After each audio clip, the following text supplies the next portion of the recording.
these all the songs, like 20-something songs, we don't have a single key. Sing those songs. You'll know them. For you, there's no difference, right? I don't know. I do it in G minor usually, but I'm happy to do it in F minor. This is usually G minor. Yeah, nigga. Kabatska's normally in G minor, right? Yeah. London is G minor. Oh, it's Kabatska F, okay. It's too high G minor.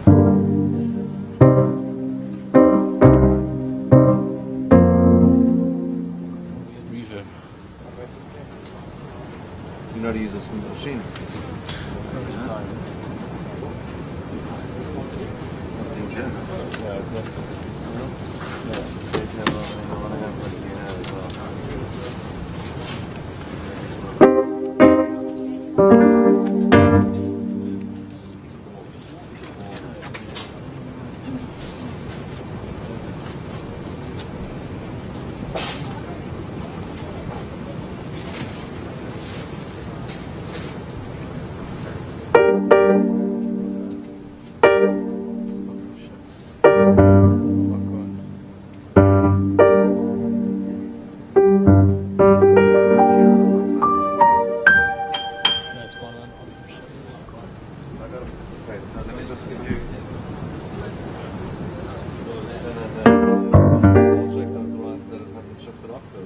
No, it hasn't.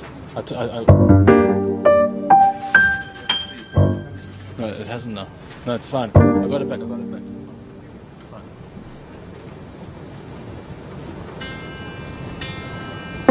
That's fine. Yeah. Going to any of the slow keys.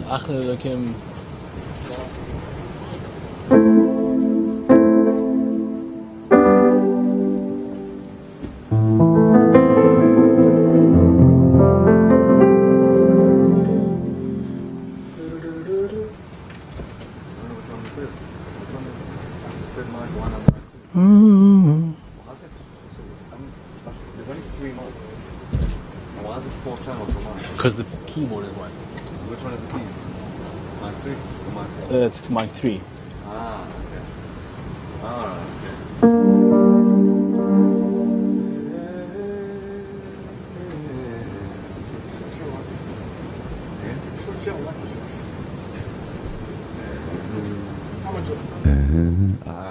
Mic 1, okay, great.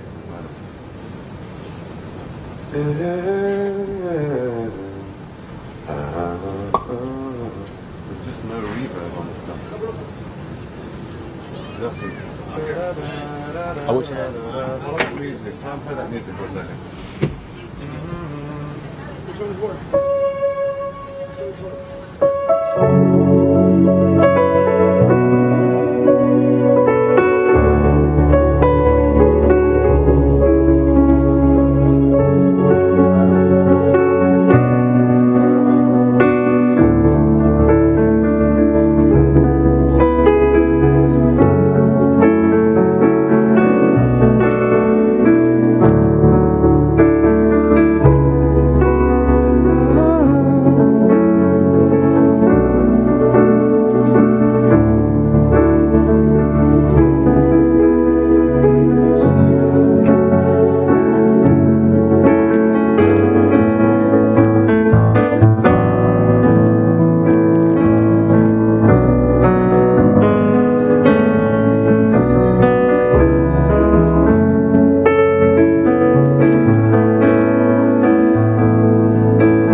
Yeah, he turned 50. This is his artwork. My wife seems like it was bad. I still didn't find the pen, but Monster. whatever.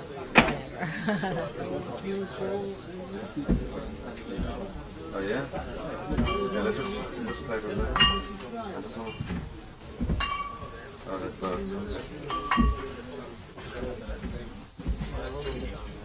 Huh? 8 o'clock, 7:40 now. Where's the background?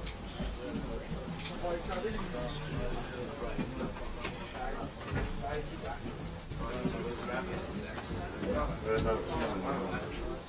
I want to plug in there, please,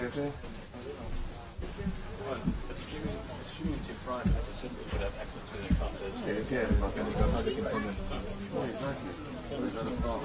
exactly. It says projection just to make sure.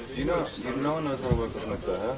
I want to try and get some reverb and volume. No. That's it. Yeah, it's a complicated. He ran away. He has a different job. Trying to get some background of play background music. We play background music on this on No, but I'll play live back on Connect to the physical mixer. I'd rather play live. Yeah. I'd rather play live than back on. Okay, I said I right would. now. Yeah, you're the not whole playing, time. so, No, I'm good.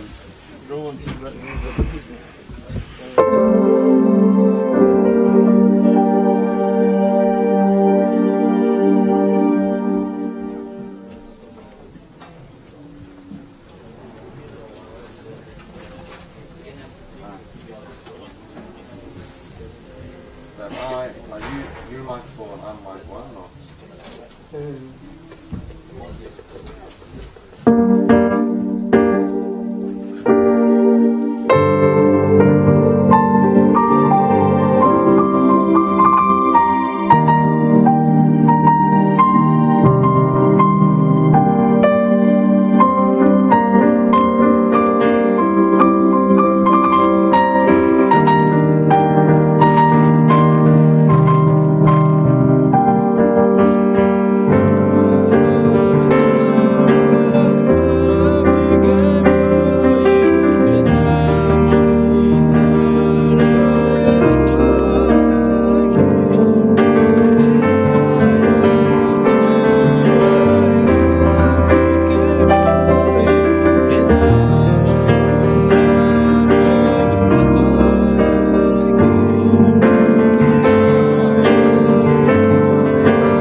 Let's go.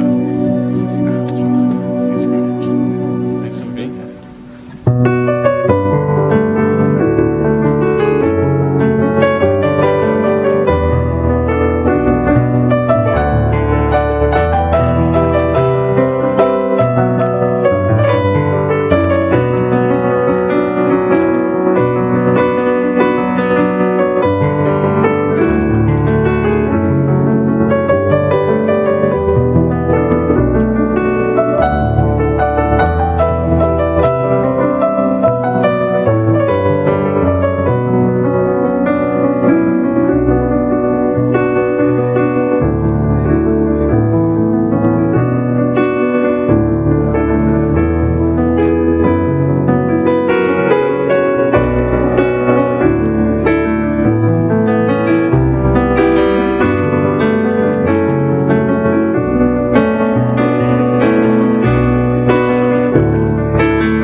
Gut Yom Tov, Bruchim Haboyim, to one and all, L'chaim, L'chaim, L'chaim, V'levracha, L'chaim.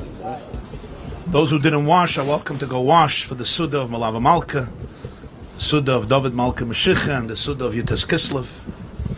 There's a few sinks close by. Feel free to wash, and welcome everybody. L'chaim, L'chaim, L'chaim, V'levracha, L'chaim.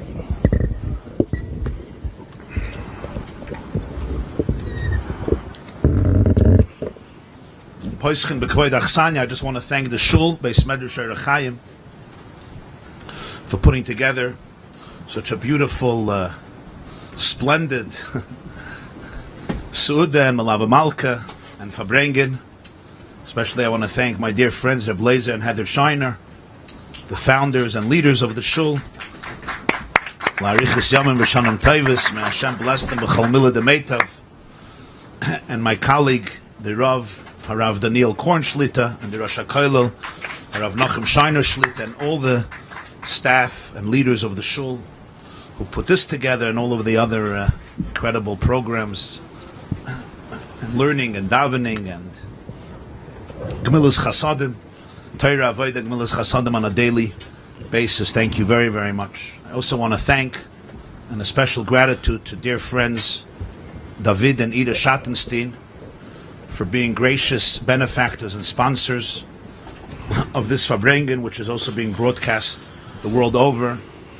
And the Schattensteins dedicated in tribute to our brothers and sisters in Eretz Yisrael who we stand together with, and in tribute to all of our revered soldiers fighting on the front lines, the enemy, and in tribute to all of the hostages who were kidnapped. Hashem Yishmar Tzeisam Uvaya Me'atav Adoyla, may Hashem protect them all, bring them home safely, and in tribute to all of our brothers and sisters in the Holy Land and to the entire Jewish nation.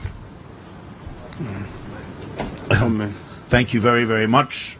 I also want to thank Reb Nachum Litkowski for dedicating an honor to his father's yahrzeit on Yutas Kislev. Reb Shimon ben Rabbi Yisrael Litkowski, one of the Chassidim of Samarkand who passed away on Yutas Kislev. Tehei Nishmasei Tzruda B'tzrer HaChayim. Amen.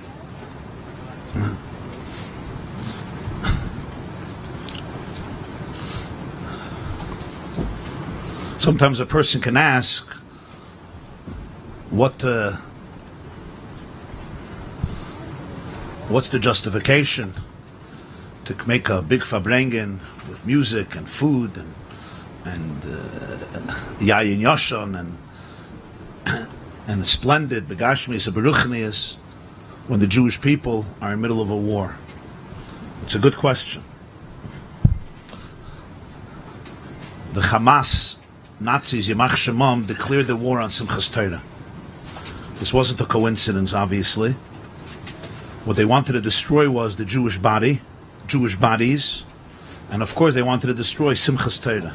They wanted to destroy the joy of the Jewish people. They wanted to destroy the body and the morale. And that's why an important part of victory is to increase the Simchas Torah, to elevate the morale of the Jewish people, for the Jewish people to be more empowered, more focused, more resilient, and more joyous than ever. Our joy doesn't come in spite of the pain. It doesn't come because we ignore the reality and we're living somewhere on an island. Chas v'shalom. As everybody knows, the Jewish people are one, and if anybody doubted it, Simchas Torah dispelled all doubts that the Jewish people are one. When it says in Tanya, chapter 32, the Baal Hagula writes that all the Jewish people are one soul, literally, that are manifested in different bodies. So that means you and I have one neshama mamish. If you don't believe me, you can ask the Hamasniks, because they don't distinguish. A Jew is a Jew is a Jew. So the Jewish people are one.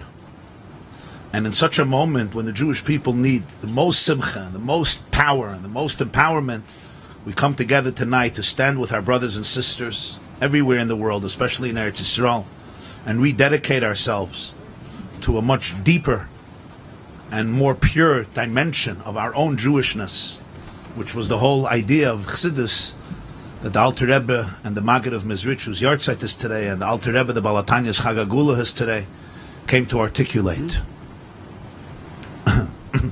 Today we need to be more Jewish than ever, more united than ever, more empowered than ever, more resilient than ever, and with more resolve and faith and fortitude and strength, chazak, chazak, v'nis chazek, more powerful than ever. Precisely as we face such adversity, which only feeds off Jewish weakness and Jewish self-hate and the Jewish inferiority complex and Jews not sure who they are and what belongs to them and what doesn't belong to them.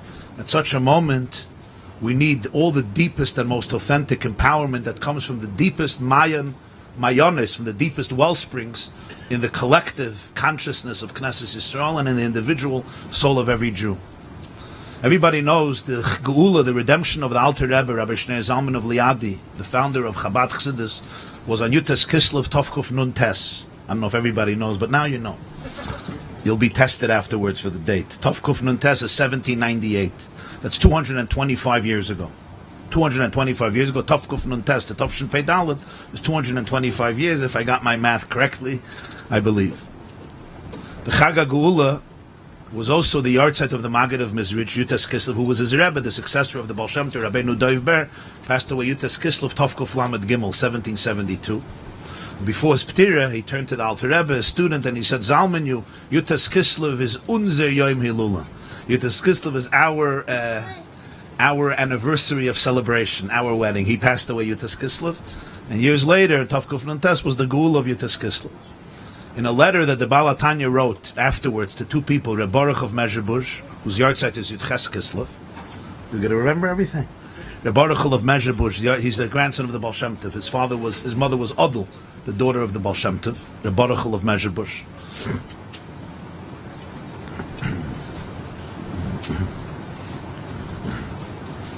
It's not much interesting anecdote. Reb Baruch of Mezhebush was a little child. So he had brilliant Kishroinas. They saw right away that he's way ahead of his age. So they got a good teacher for him to teach him. He was a little kid, so he said, we're going to learn Maseches Baba Kama.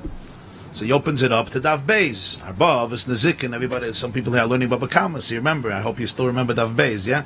Arbav, is Nezikin, Hashoy, V'aboy, V'amav, V'ahever, yeah? Lo Yarezeh, Karezeh.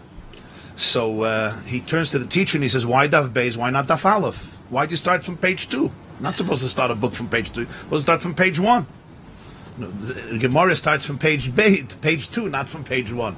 All Gemara starts Dav Beis Amud Aleph. So he's going to argue with a child. Okay, you want to start page 1? Go to page 1. You're not going to see anything. Starts page 1. He says, read. It says, Masechta Baba Kama. He says, that's it. And then it's a list of Mefarshim. So he says, Baba Kama, read Baba Kama. He says, I read Baba Kama. So he says, no, you don't see the acronym. Baruch ben Adul Kadosh mi beten imoy. Baba Kama. Baruch ben Adul Kadosh mi beten imoy. Baruch, the son of Adul, holy from the womb of his mother. So his mother was the daughter of the Baal Shem Tov. His yahrzeit is Yudches Kislev.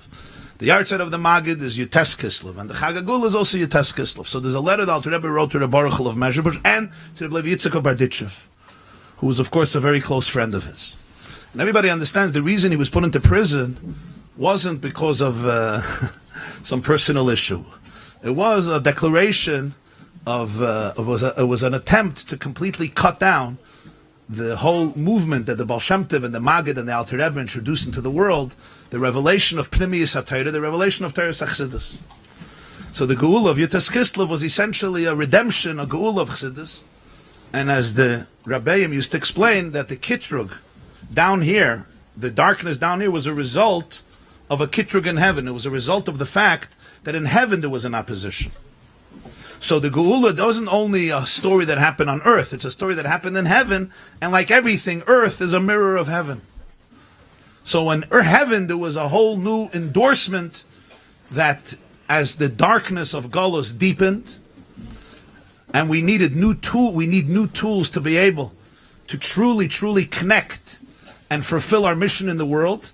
So the deepest dimension of Yiddishkeit, Torah Chassidus, emerged in its full glory. Also, as the generations come closer to the Geula, so the beginning, Tayameh Chayim Zachu. The Magen Avram brings in Shulchan Aruch and Hilchos Shabbos and Shulchan Aruch Harav that Erev Shabbos, it's a mitzvah to taste from the dishes of Shabbos. Tayameh Chayim Zachu. Since we are the Friday of history, the 6th millennium, the Ramban says, is the Friday of Jewish history. Erev Shabbos, you taste from the Shabbos dishes. What's the Torah of Mashiach? Rashi says in the beginning of Shir Hashirim, the Torah of Mashiach is the Pnimiyus HaTorah, the deepest core of divinity, the Elikus. The Pnimi is the depth of Torah.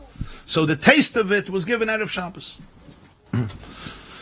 So the redemption of Yutas Kislev was a watershed moment in Jewish history and in the preparation of Galus to Gula. So the Alter Rebbe in the letter to Rabbi Yitzchak Barditchev and Baruch Mezherbur says something fascinating. He says he was in prison. He was in prison for 53 days. 53 days. Nun Gimel. They said it was the 53 chapters of Tanya. Connected the 53 Parshi. Tanya was published 2 years earlier. So in the schus of the 53 chapters, he was in prison 53 days and he came out.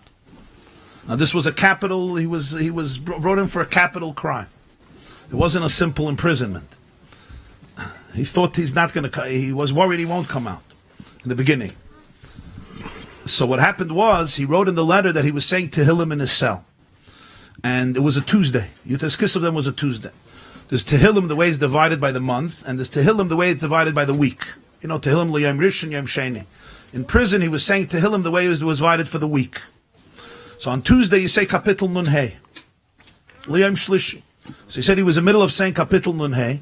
He said, and I said the pasuk, Pada b'shalom nafshi mikravli, ki b'rabim hayu imadi. Hashem redeemed my soul in peace from those who declared war against me. Ki b'rabim hayu imadi. The multitudes, the rabbim, the multitudes of Klal Yisrael supported me. This David HaMelech said about the war that he had against Avshalom, his own son who rebelled against him. So this was a war in the family. This wasn't a war from the outside, it was a war in the family. Those are the worst wars. The war from within. It says in Yerushalmi, what's Pshat Ki b'rabim hayu imadi? So Talmud Yerushalmi says that even the people of Avshalom, secretly they prayed that David should win. They couldn't say it in the open, because they were people of Avshalom. But secretly they all prayed that David HaMelech should win. So David said, Ki b'rabim hayu imadi. So the Alter Rebbe says, I finished saying the pasuk, Koidem she'ischalti pasuk shala acharav. Before I had a chance to begin the next pasuk, they came in and they took him out. Yotzasi b'shalom, me Hashem shalom. This is a time that Klal Yisrael is looking for Pada b'shalom nafshi to be redeemed. First of all the hostages and the captives, Pada b'shalom nafshi, and all of the soldiers who are in the front lines, and the Jewish people who are in a state of such distress. And we pray and we cry that to be Pada b'shalom nafshi mikravli ki b'rabim hayu imadi. So the Chag HaGeula of Yutas Kislev should trigger and arouse within each of us to be able to find the Geula, to be able to find the energy of redemption consciousness, which means the light of Geula, the light of infinity, the light of unity, and the power of love that we have with each other and we have with the truth, with Hashem. To be able, everyone, to redeem ourselves. Like the Gemara says in Brachas, on the pasuk Pada b'shalom nafshi, kol ha'osek b'Torah, u'b'gemilas chasadim, u'mispalel l'matzibur, ma'ila ani keilu b'da'ani liu l'banim ebeinu m'saylam. On this pasuk, the Gemara says, Hashem says, a Jew who davens with a tzibur. And as Chassidus teaches, a tzibur doesn't only mean that Tzemach Tzedek had a son, Rabbi Yosef Yitzchak of Avruch. So, he used to daven very, very long. When he got married, his Shrev made a deal that he should show up every day in the minyan. So he said, yeah. So the first day he was there and he wasn't there. So he says, I told you, you said you're going to daven b'tzibur. He says, I daven b'tzibur. He says, why weren't you there? He says, it takes me time to get to the tzibur. He says, why does it take time? The minyan is there. He says, for me, tzibur means I have to daven with all my esse koiches hanefesh. I have to bring together all the 10 faculties of my soul into davening. So it's not just the tzibur outside, it's a tzibur inside. And then and Isaac b'Torah and b'gemilas chasadim, so you redeemed me and my children from the Ummah Salem. That's the Pada b'shalom nafshi in a personal way. That we redeem our souls from the jails we're in.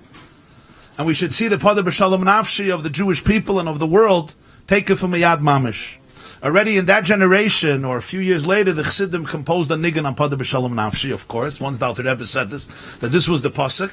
So let's begin with the nigun Pada. Let's sing the nigun Pada b'shalom nafshi. Those who know it, sing along. Those who don't know it, you can open up a Tehillim Kapitel Nun Hey.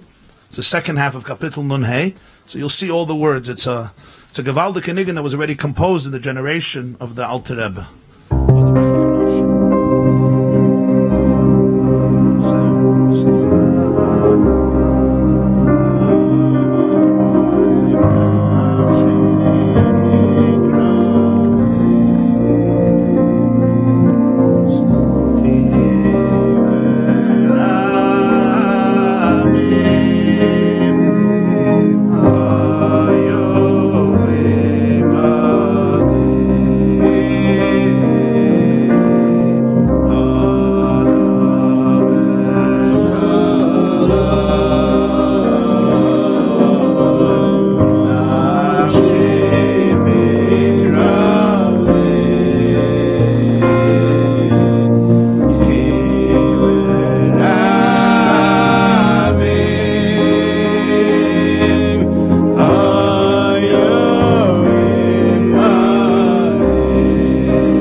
Thank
is sometimes you could read something, learn something for many, many years,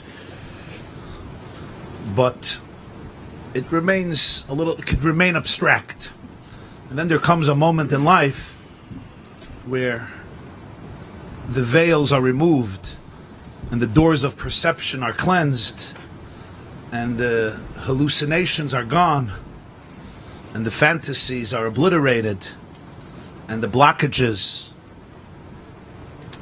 are eliminated, and suddenly that truth appears in its full power and potency.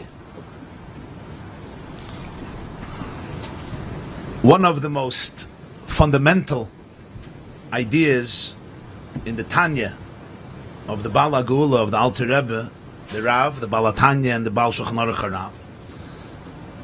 And it's really one of the most fundamental ideas in all of the teachings of Chassidus, from the school of the Baal Shem Tov and the Maggid and all of their students throughout all the generations and dynasties, is that the relationship between a Jew and Yiddishkeit and between a Jew and Hashem is not something that is superimposed. In other words, it's a set of laws, and if you follow the laws, you're doing the right thing, and if not, you're doing the wrong thing, with all of the consequences for good or not, chas v'shalom. But rather, the relationship is organic, it's essential, it's intrinsic. In Tanya Perek Yud Ches, in the 18th and 19th chapter of Tanya, for example, the Rebbe explains 2 chapters he dedicates to it, that emunah is not something you believe as an act. I'm deciding to believe. It's the state of the Jew, like the color of a Jewish soul. I can't change the color of my eye. I mean, the color of your eye is the color of your eye. Your DNA is your DNA. The DNA of the Jewish soul is, in his language, that Chachma shebenefesh, the Chachma on the soul, Ein Sof, the presence of the Ein Sof, of the Infinite One, dwells there. That's the core of the Jewish identity. That's the state of the Jewish soul. But as he says, there can be klippas, there can be layers and blockages that block it, and the person himself or herself doesn't even know who they are in their deepest, deepest self. Not because they don't want to, malicious, but sometimes a person is alienated from their own deepest core. And then the Alter Rebbe says there comes a moment in life, he calls it a nisayon, a test that affects life, that touches a person at the core, where life and death is at stake. And at this point, the stakes are too high, and the situation is too serious for a person to be able to fool themselves, for a person to be able to live in illusions. Everything is on the line. And then he says, suddenly at that moment, he uses the word Vayikatz ki Yashin Hashem. The God inside of them wakes up. It was always there, but it was asleep. What's pshat asleep? Asleep means you couldn't hear it, you couldn't sense it. Vayikatz ki Yashin Hashem. And he says, and when it comes out, he says, all the klippas melt away. Kihim is doinek mipnei, like wax in a frying pan. You ever saw? You put in butter in a frying pan, yeah? Just melts and melts. It's all gone. All the blockages and layers, it just disappears in a moment. And what comes out is the truth of what a Jew is. The truth. And what's the truth? That Yisrael Eiraisa v'Kutchabrichu Kul Echad. The truth of the Jewish soul is that he or she is always one, in an eternal and intrinsic connection, the deepest type of dveikus, with truth, with the core of all existence, with the source of all existence, which is Ein Sof, the infinite truth at the core of all existence. And that becomes more important than everything. Why is it more important than everything? Because that's who the person is. That's who the person really is. This connection is who the person is. That's what he explains in Tanya at length. He dedicates 2 chapters for this. And he says, you saw it throughout all of Jewish history at moments of truth, he says. That even a Kalsha B'Kalam, even those you called lightheaded, and he's usually writing in the 1700s, they lightheaded and indifferent and apathetic, it was all until that moment. And suddenly at that moment, you saw there was absolutely no difference between the Kavayachal, the holiest, and the one on the other extreme. I grew up with this chapter in Tanya, I knew it well, I taught it for many years, and I said it over. But there is what you call knowledge in the brain, and then there's what's called visceral knowledge, visceral experience. I have no better and no more adequate way to describe what we've seen among the Jewish people since Simchas Torah this year, October 7th, 2023, Simchas Torah, Shmini Atzeres, Simchas Torah, Tov Pei Dalet, than this description in Tanya. And the proof where you see it is in all the Jews who created in their own minds a home for themselves in a new ideology that was very alien from Judaism. They thought that they have a new home, they have a new nest in whether it's humanitarian movements, radical left movements, which seemed very, very progressive and peaceful and humanitarian and sensitive. And Jews felt, the memories of their traumatized grandparents from the Holocaust were gone. And now there's a new world order where Jews are accepted as part of the nations. And assimilation did us very, very well. Yeah, you can eat latkes on Chanukah if you want. If you don't want, fine, we don't mind. Fine. If you want to even eat Maneshevetz matzah on Pesach, soll sein also. But generally, in terms of an identity, I saw a Jew in Israel. He's a screenwriter. His name is Omer Barak. So he wrote a post. He said, I grew up in a home in Israel where there was contempt for Judaism. There was contempt for it. So he travels around the world. He's a very successful fellow. He's a screenwriter, he's an author, he's a journalist. And he says, wherever I traveled, if they asked me I'm Jewish, I said, I was born Jewish. Ethnically, I come from the Jewish people. Who am I? I'm an Israeli, and I'm a human being. I'm part of the world. I'm part of the family of nations. He says, because I was embarrassed to say otherwise. He says, this is the first time in my life that I see, first of all, that it's not true. I'm a Jew. And second of all, I'm not embarrassed anymore. I'm not embarrassed anymore. He wrote this a few weeks ago. He says, so what's the first thing I did? I took my kids. It was Friday. We decided to light Shabbos candles. But he never lit Shabbos candles in his life. So what do you do? So he said, I made the Chanukah blessing. And then he wrote, Sheyiyeh. He made the Chanukah. He knew Chanukah was part of the tradition. They lighted, so he made the Chanukah.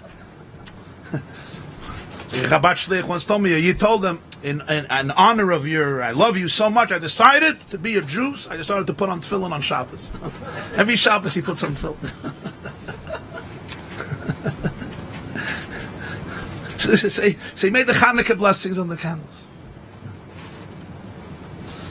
You see, you see on the way the Jewish people from all corners of the world, even the most assimilated and secular, were touched to their core. Why? Because what they saw in Simchas Torah Tov Pei Dalet, what they saw something they didn't know was inside of them. There are intermarried couples now going through a crisis. A Yid says his wife is not Jewish, and she says, you're an American. What do you care so much about Israel? Not your relatives. Your relatives didn't live, not in Beiri, most Jews didn't know the names, not Beiri and not Kfar Aza, not Reim and not Ofakim and Birli Sderot. They didn't even know these names, and Kibbutz Nir Yitzchak and Nir Oz. Who knew these names? It's not your relatives, it's not far relatives, it's not friends, it's not business associates. Why are you so shaken up? You live in America, in a beautiful country. His wife doesn't understand. She's a fine person, but she doesn't understand. Go explain to her why Jews are shaken up. Suddenly Jews realized, who am I? I live thousands of miles away. Why am I crying like a baby? Why can't I sleep at night? What do I have with these people? They felt that the daggers of Hamas, Yimach Shemam, went into them emotionally. Why? And suddenly it revealed, maybe I didn't know who I was. Suddenly people start feeling a different heartbeat. So a different heart is beating. Yes, it's called Yechidah Shebenefesh. In Tanya it's called Chachma Shebenefesh. Ein Sof, that's what it is. And on that level, all Jews are one. Even though we're different and we disagree, and we're going to continue to disagree. But that's not Negeya. A husband and a wife don't have to agree on everything to be one. They have to love each other and trust each other. They have to agree. Jews never have to agree. Every page in Gemara there's more disagreements. Can't be Jewish if we agree. The first mission in Brachas. Till when? Right away an argument. The first Mishnah they can't even agree. The night of the Sheva Brachas, the night of the Chuppah. The first Mishnah, for heaven's sake, wait till the fight till after Sheva Brachas. No. But what's the end of the whole Mishnayos? Hashem Islam Yitin, Hashem Yavarech Esamei Vashalom. It starts with a mem, Me'emasai, and it ends with a mem, Bashalom. Starts with a mem, ends with a mem. Because machlokes in Shas is not the opposite of Shalom. Disagreements don't mean we don't, on the contrary. We embrace disagreements because it allows me to connect to you and you to connect to me. If we never disagree, we only could be connected by things we agree on, then I never connect to you and you never connect to me. We only connect on in those parts where we agree. It's only when we embrace our differences that we allow each other to be extricated from solitariness. You understand what I'm saying? The only way you could be redeemed from loneliness is when you actually, somebody else disagrees with you and they could create space for you. So the whole Shas is filled with machlokes. Beishamai, Beis Rebbe Lezer, Rebbe Gamliel, Chacham, Rebbe Akiva, Rebbe Shimon, Rav Shmuel, Abaye, Rav, Rebbe Yochanan, Rish Lakish, Rabbiner, Rebbe Ashi, Rebbe Nachman, Rebbe Yosef. It doesn't stop. But they were there for each other. They trusted each other. They loved each other. When that part of the Jew comes out, you see oneness. Because the oneness is true. It's authentic. Everything else is a joke. It was always cliche, the Jewish people are one. Yeah, it says in Tanya, all Jews are one soul. Pseudo, the Baal Tanya believed it. But practically, you took my money. It says in Yerushalmi, Masechta Nedarim, that one Jew harms another Jew. It's like one arm harming another arm. This arm made a mistake. Yeah, I put my hand on the stove, so the other arm gets upset, so he starts beating this arm. Who is he beating? He's beating himself. That's what it says in Yerushalmi. So Yerushalmi, Masechta Nedarim. But today you see it viscerally. You see it viscerally. Jew sees a hostage come home and he embraces his father and mother and people are sobbing. This dimension came out. Suddenly Jews started to feel a different aspect of themselves. Who am I? So who am I in peaceful times? The challenge is when peace comes, we often become complacent and smug. You don't realize who you are because you could live superficially. The Nekuda of Chassidus, the Nekuda of Tanya, the Nekuda of the Alter Rebbe was to never live superficially, to always live with Pnimiyus HaNefesh, to always live in a space of infinity, to always live with your deepest self, because that's the only real way to have peace. The only way to have peace is when you don't have cognitive dissonance, you don't have emotional dissonance. I just made up a new word. Sorry. Whoever made up cognitive dissonance, it was a Jewish guy. His name was Festinger in 1958. Okay, so YYJ made up another word in 2023. You know, Webster says that the most common word used this year was authenticity. You know why? The world became such a lie. Everyone is looking for authenticity. So even Mr. Webster, so whatever, says the most common word this year, 2023, is authenticity. It's interesting. The Olam Zucht Emes. Times of crisis have the blessing, with all the pain, that they create clarity. Who's who? Who's who? This is light and this is darkness. This is light and this is darkness. Now you have to choose where you're going to go. But it's not anymore, there's no confusion. Jews are confused. They thought all the humanitarian organizations are going to come and protest. You don't have to be a rocket scientist. You don't have to be a tzaddik like Avram Avinu. You don't have to be a Martin Luther King Jr. or some other hero to condemn people burning children alive. It doesn't take rocket science. You can't condemn them. What did this show people? This showed people that Am Levadad Yishkain, when Bilam said the Jewish people Levadad Yishkain, it was the most acute prophetic truth about Jewish history till Tovshin Pei Dalet. And the Jews didn't see it as a curse, they saw it as a blessing. The reason Heinam Levadad Yishkin is because the Jewish people embody infinite goodness. So we are the miners' canaries of history. You're familiar with the canary birds? The miners, before they go down to the mining, they send down canary birds. So if there's noxious fumes, the canary birds won't come back. And they know, don't go here. The miners' canaries of history are the Jewish people. It's a fascinating story. There was a woman who came out from captivity. Her name is Yocheved Lipschitz. 85-year-old woman who was kidnapped. 85-year-old woman. You may know that many Jews living in the kibbutzim on the south of Israel, many of them were completely dedicated to peace. They made mutual schools and camps with children of Gaza. In fact, there was a woman there who would send toys. She had an Arab worker who came from Gaza, and she sent with him constantly toys back for his children in Gaza and other children. Turned out that this guy is the one who made the map of the kibbutzim, so the Hamas terrorists would know exactly where to go. This Yocheved Lipschitz and others were always dedicated for peace and reconciliation and dignity. They would take sick patients from Gaza to Israeli hospitals. I don't know if you know, but that day they had planned a kite. A few years ago, the terrorists in Gaza, with kites, they sent fire bombs into the border of Israel. So the Jews, who were very, very promoting reconciliation, would dedicate one day where they would send kites with messages of love. And Simchas Torah was that day. Yocheved Lipschitz was very, very involved in this type of mutual coexistence and acceptance, etc. Who came to visit her in one of the tunnels? The head of Hamas and the strategist behind the attacks. Sinwar, Yahweh Sinwar, Yamach Shemai V'Zichrei, the head of Hamas. He came to visit her in the tunnels. So she said this. She said this openly, just this past week. So she said, I spoke to him, the head of Hamas.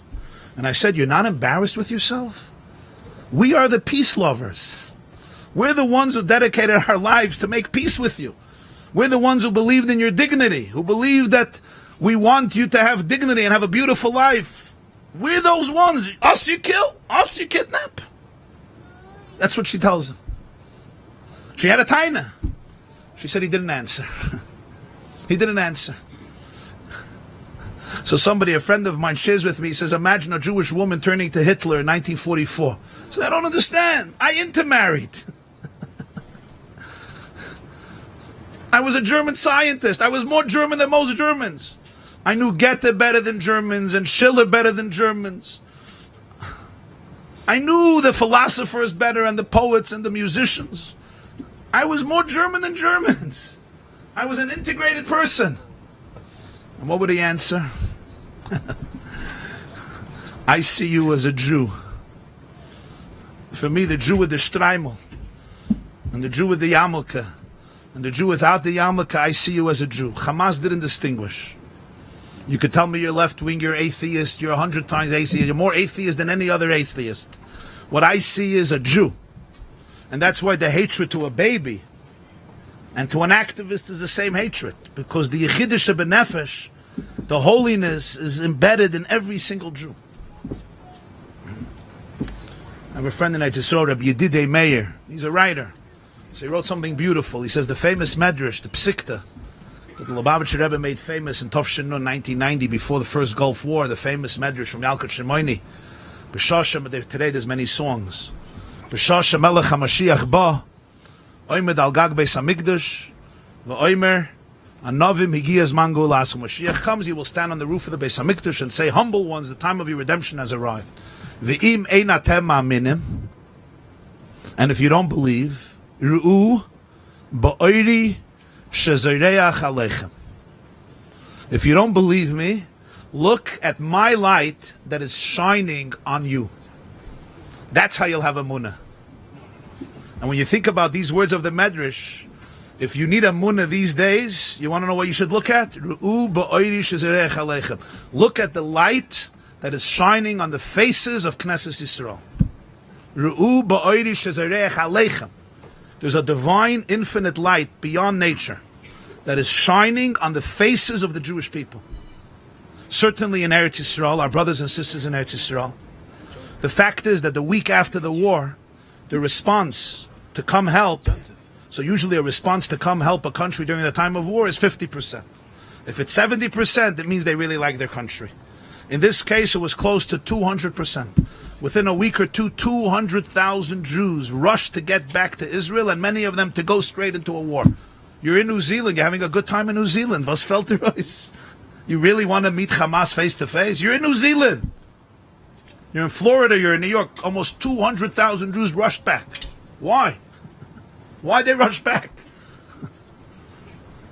The answer is they can't explain. It's not a logical, mathematical equation because I happen to like the Prime Minister. I don't think that was the reason.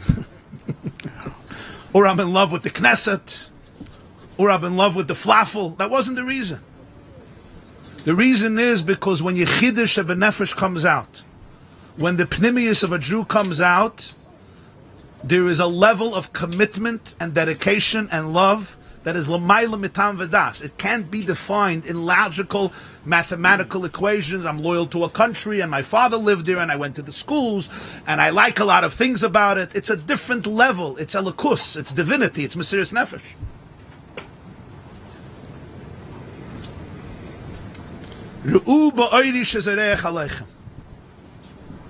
One of the main points of Yutas Kislev was that Chassidus wanted to help us see the light that shines on every Jewish face.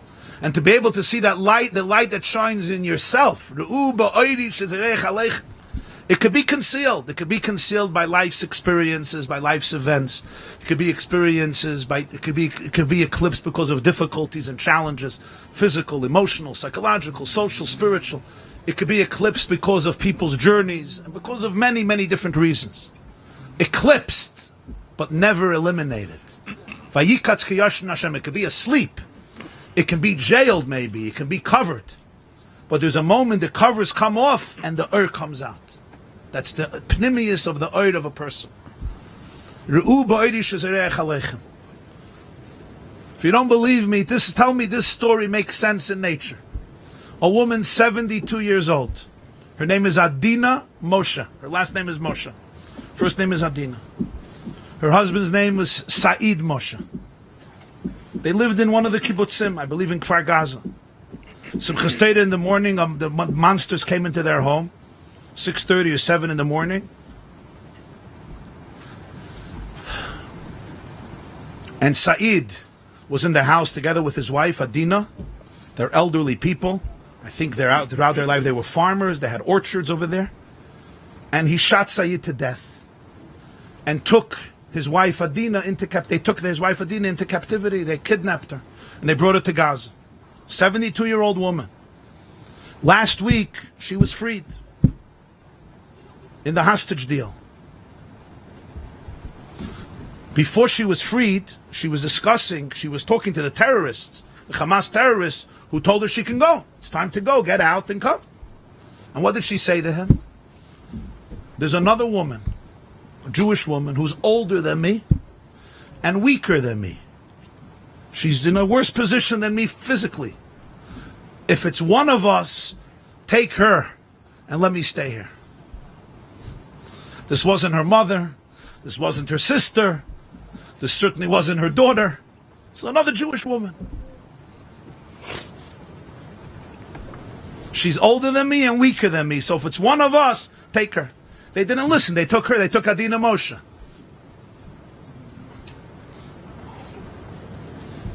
This story will be enshrined in history. Where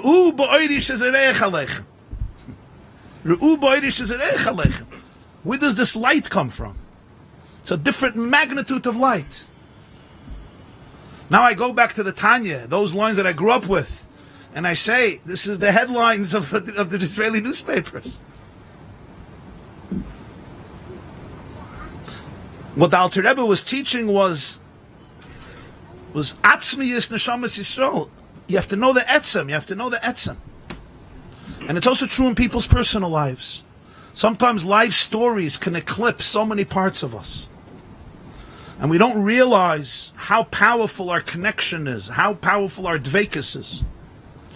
Because we have a lot of other voices. There's so many thoughts that pop in constantly. Remember, the Yetzer Hara never goes on vacation. That's what he's paid for. He's paid for never to go on vacation. And he does his job loyally. The Rebbe used to call him the Klugenker in Farbrengen. The Klugenker. Ayin Kahelis, he's called Melech Zoken Uksil. He's an old fool. But he still used to say the Klugenker. Why? Because he can appear as a wise Alec, and he uses very brilliant strategies in order to infiltrate. He always comes from a different direction. Wherever there's a vulnerability, he'll spot it, boom. You're having a good day, he'll say, why are you so arrogant? Why are you so narcissistic? You're having a bad day. You have to be guilty. There's always a way to attack the person. There comes moments in history where the Rebbeinu Shalom is kol doidi doifek, pischili, and doors open up. And today, a major part of our avoid is to be able to see the light inside of us and to see the light in everybody else. And to reach out to Jews, from all walks of life, because there's a historic opportunity today that didn't exist. At least I don't remember in my lifetime. A historic opportunity. You talk of a shofar gadol. It was a shofar that was sounded. So Chassidus teaches, Asher comes from the word Oisher. Oisher means good fortune. Geschmack, Oisher, Glick. Everything is wonderful. Mitzrayim comes from the word Tsar, which means distressed. There are two types of Jews. There's Oivdim be'eretz Asher, and there's Nedachim be'eretz Mitzrayim. There's Jews who get lost because of good fortune. Prosperity breeds complacency and smugness. A house with a picket fence, not with 2 cars for the garage, but a 3-door garage. And I even have my own mow to mow the lawn on Sunday. What else can you ask for? My great-grandfather couldn't even dream about. And 3 acres, and even a tennis court in the house. Oivdim beretz Asher, the prosperity of life can turn people into, they get lost. They don't know who they are anymore. I have so many distractions in life, I forget who I really am. I forget that what I really am is, I am an infinite expression of divine love in this world, divine light in this world. Then there's Nidachim Beretz Mitzrayim, those from distress, from pain, from trauma, from difficulties. They're in Mitzrayim. I'm locked away, my emotions are locked away. My energy is locked away, my creativity is locked away. They're Nidachim, they feel like outcasts. They could be here in the tent, but they still feel like outcasts. There comes a day, Yitaka b'shofar gadol. The shofar gadol is blowing. The shofar gadol is a shofar of love. It's a shofar of light. A shofar on one hand creates a dread. It creates an awe. But what's going to happen? They're going to come in mass. Why? Not because of fear. There's something much deeper going on than fear. There's fear also, but there's something much deeper going on. And that is, you feel, this is who I am. This is who I am. I'm not going to substitute who I am for a forged identity. And may I say that sometimes you can have a Jew who's frum, is religious, but can still be Oivdim Beretz Asher v'Nidachim Beretz Mitzrayim. I may go through the rituals, and it's a beautiful thing. It's a gewaldige thing. I may know the bracha not only for Chanukah, but even for Shabbos candles. I know the bracha for B'dikas Chametz. I certainly know the bracha for latkes. They say an anecdote. There was once a rabbi who made a Hanukkah party for his congregation. And he was a rabbi who was very into history, and he was a collector of historical antiques. And he was a very successful person, so his collection was extremely diverse and rich. So the congregation came for Hanukkah. He wanted to show off. For a good reason. He wanted to, show them what he has in the house. So he picks up a dreidel. He says, this dreidel comes from the Warsaw Ghetto. 1942 Warsaw Ghetto. Wow. This menorah comes from Amsterdam, 15th century. Psst, gewaldig. This Megillah Antiochus is one of the oldest manuscripts that was found in Egypt. It's from the 12th century, this Megillah Antiochus. This oil is hundreds and hundreds of years old. Hundreds of years old. It was found, maybe thousands. It was found in some cave in the Negev. And so he goes through everything. This is from the 1000s, 900s. One of the congregants says, and what about the latkes?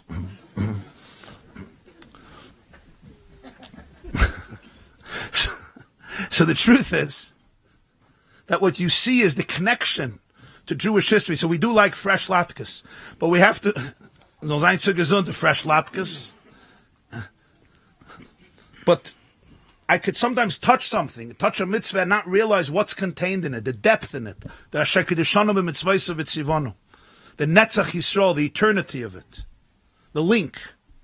Ru'u ba'ori shezayreach, to be able to recognize that oir, to be able to open ourselves up to that oir.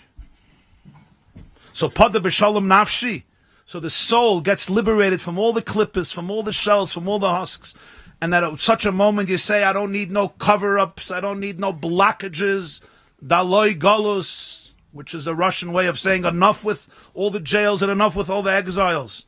I want to be real. I want to be who I really am, which is complete dveikus, complete oneness with Hashem, complete oneness with every Jew, complete oneness with authenticity, the word of the year, a channel for absolute truth. And I'm not going to allow other thoughts that want to eclipse the light to dominate me. You need emunah, ru'u ba'oiri shezareich aleichem, l'chaim.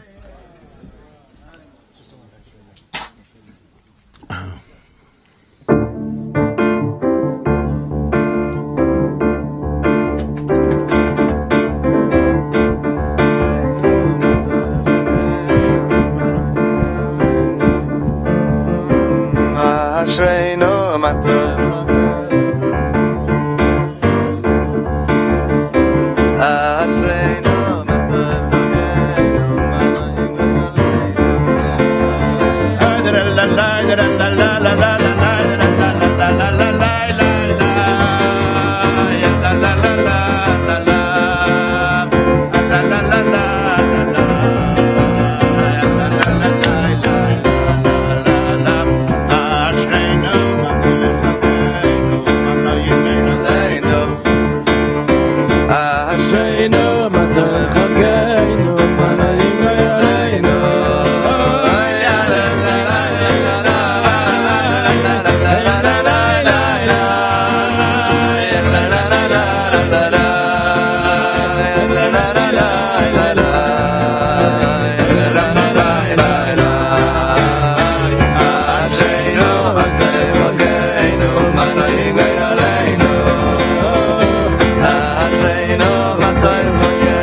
L'chaim, l'chaim, l'chaim, l'chaim.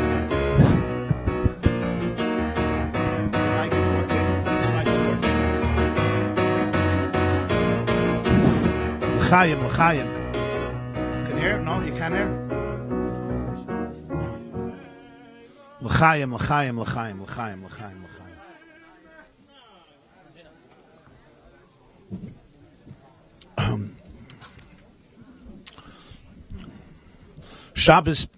Shabbos Parshas Vayishlach Tov Kuf Lamed Gimel.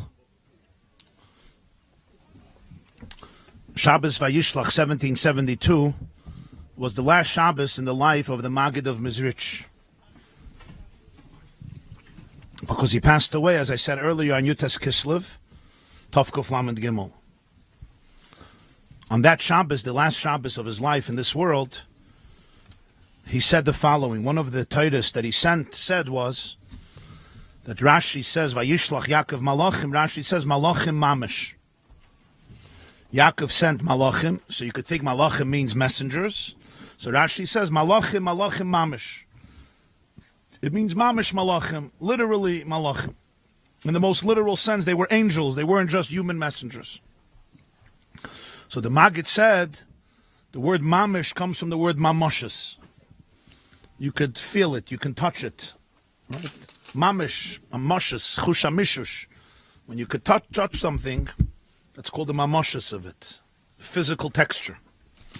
So the Maggid of Mizrich said, Malachim Mamish, Yaakov only sent the Mamoshes of the Malachim. That's what he sent to Esav. The part that you can touch, that's what he sent to Esav. The soul of the Malachim stayed with him. Malachim Mamish, that's what he said. at first glance, is the opposite of what Rashi is saying. Rashi is trying to bring out he needed to send angels, not human messengers. So the Maggid seems like to minimize it and says he only sent the outer form of them. The whole point was to send the malachim, the angels. What does it even mean in a malach to separate the mamish, the text? You're not talking about a physical being. So on one hand, you could say if the malachim were there and they were speaking to Esav, so they had to assume some physical being. What is the Maggid trying to say? And this was the last Shabbos of his life. And as I said earlier, he told Alter Rebbe then that Yutas Kislev is going to be our Hilula, our day of celebration. His Yom Estalkus, which the Yahrzeit of a Tzaddik is the day that his entire life comes to summation and its energy is revealed in the world. Poyel Yeshua's B'Kerev Haaretz, as explained in Tanya, Negeres HaKodesh, and the Chagagula of his student, the Alter Rebbe, the Balatanya. What the Maggid was conveying was that for the Malachim to be successful, their soul had to remain with Yaakov. Only the Mamish, what went to Esav, what connected to Esav, was only the Mamashas of the Malachim. Meaning what we would call the physical substance, the most outer layer of the Malach. But the inner core always remains with Yaakov. That is how they can remain Malachim even when they were by Esav. That's how they can accomplish whatever they had to accomplish, because they knew that what's connecting, what's going to Esav is only the mamish of the malachim, only the mamashas. That's what allowed them to remain angels through and through, even in the presence of Esav, because their souls were never disconnected from Yaakov. What does this mean? It's not just a story of the malachim, a taich in the Rashi, but it has to do with a general perspective on how you look at the world and how you look in a person. Each person has two parts. There's the mamish of the person, the mamashas of the person, the texture that I can touch and feel and see and hear, which we call the guf, the physical embodiment of the person, and everything that comes with that, the entire physical and biological life of the person. In Tanya, it's called the nefesh habahamas, the animal consciousness, and the guf, the body. And then you have the angel, the malach, the divinity, the inner spiritual soul, the neshama shenasatabi tahiri in the person. What's the relationship between these two? One of the key teachings of Chassidus, especially in the Alter Rebbe, the Balagula, was that essentially in the ultimate scheme of things, neshama and guf, soul and body, are one. They must converge into oneness. There are different streams of thought in history. There was called Chachmas Achkira, Chachmas HaMusar. In Chachmas Achkira, in Jewish philosophy, the focus is the beauty, the maila of the tsura over the chaimer, of the spirit over the matter. In Chachmas HaMusar, the focus is at least in many streams, the focus is to detest, to be able to see the futility and the temporariness of the material.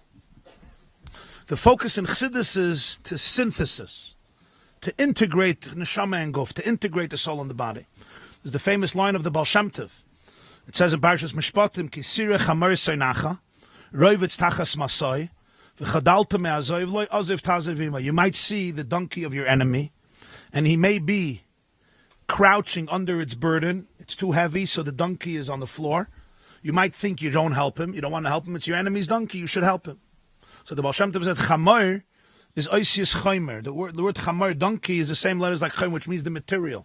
Sometimes you look at your material self, your body, your animal consciousness, and it looks like soinacha. It hates your soul. Not interested, not in Torah, not in mitzvahs, not in serving Hashem. And it's roivitz tachas masoi. It's crouching under the burden of Torah and mitzvahs of Yiddishkeit. I'm not interested. I'm a donkey. I'm a chamor. I want to do other things.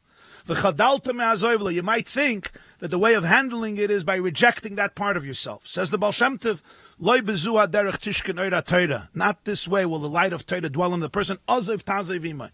You have to lift the donkey. You have to ultimately sublimate the donkey. You have to refine the donkey. You can't mortify it and destroy it and repress it. You have to ultimately be able to channel it and uplift it and sublimate it. Because the ultimate purpose is to reveal the light of infinity and oneness within the physical, within the particular person, within the physical embodiment of the person. So in the ultimate scheme of things, the body is not here to undermine and be a contradiction to the soul. On the contrary, the ultimate purpose is pada b'shalom nafshi, to create the ultimate shalom, the ultimate peace, because deep down the body is also, it's a vehicle to be able to reveal the Ein Sof in the physical world through the physical world.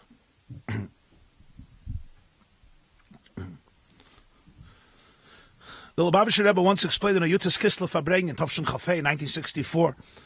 He says, with this you can understand, it says in Pirkei de Rebbe Lezer, on the pasuk in Parashas Toldus, it says, Vayizra Yitzchak. Yitzchak planted, Vayizra Yitzchak Baretz Ahi. Yitzchak, he was in the land of the Plishtim, of the Philistines. And he planted in that land, he planted, Vayimtze, he found Meir Sha'arim, 100 measurements. 100 measurements. Hashem blessed him. What does it mean? He found Meir Sha'arim? So Rashi says that based on the estimation of how much would grow, it produced 100 times, 100-fold of what they thought would grow. They thought there'll be 100 pounds. It was 100 times 100. 100 times on the shear that they imagined. That's how blessed and plentiful was the harvest. Another explanation which Rashi brings from the Medrash is Lil Maisris. It was Negeah for Meiser. Yitzchak was tithing.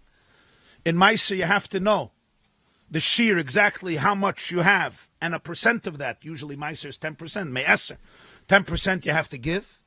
So if you have 100, for example, 100 stalks or 100 pounds, you have to give 10% of that, whatever Meiser it is. You have Truma, you have Meisers, but generally Meiser means 10%.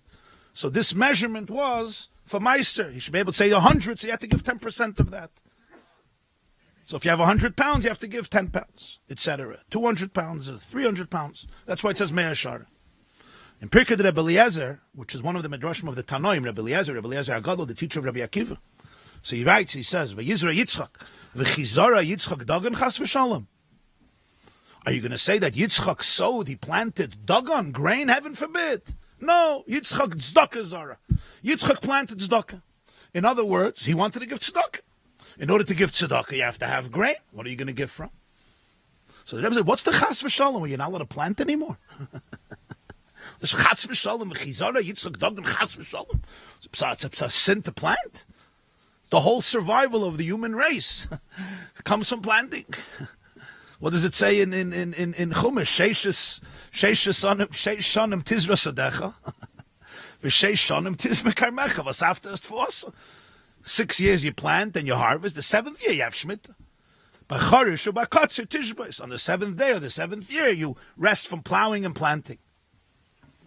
Sheish yamim tavod v'sisakal malachtech. What's the chas v'shalom? Yitzchak is not allowed to plant.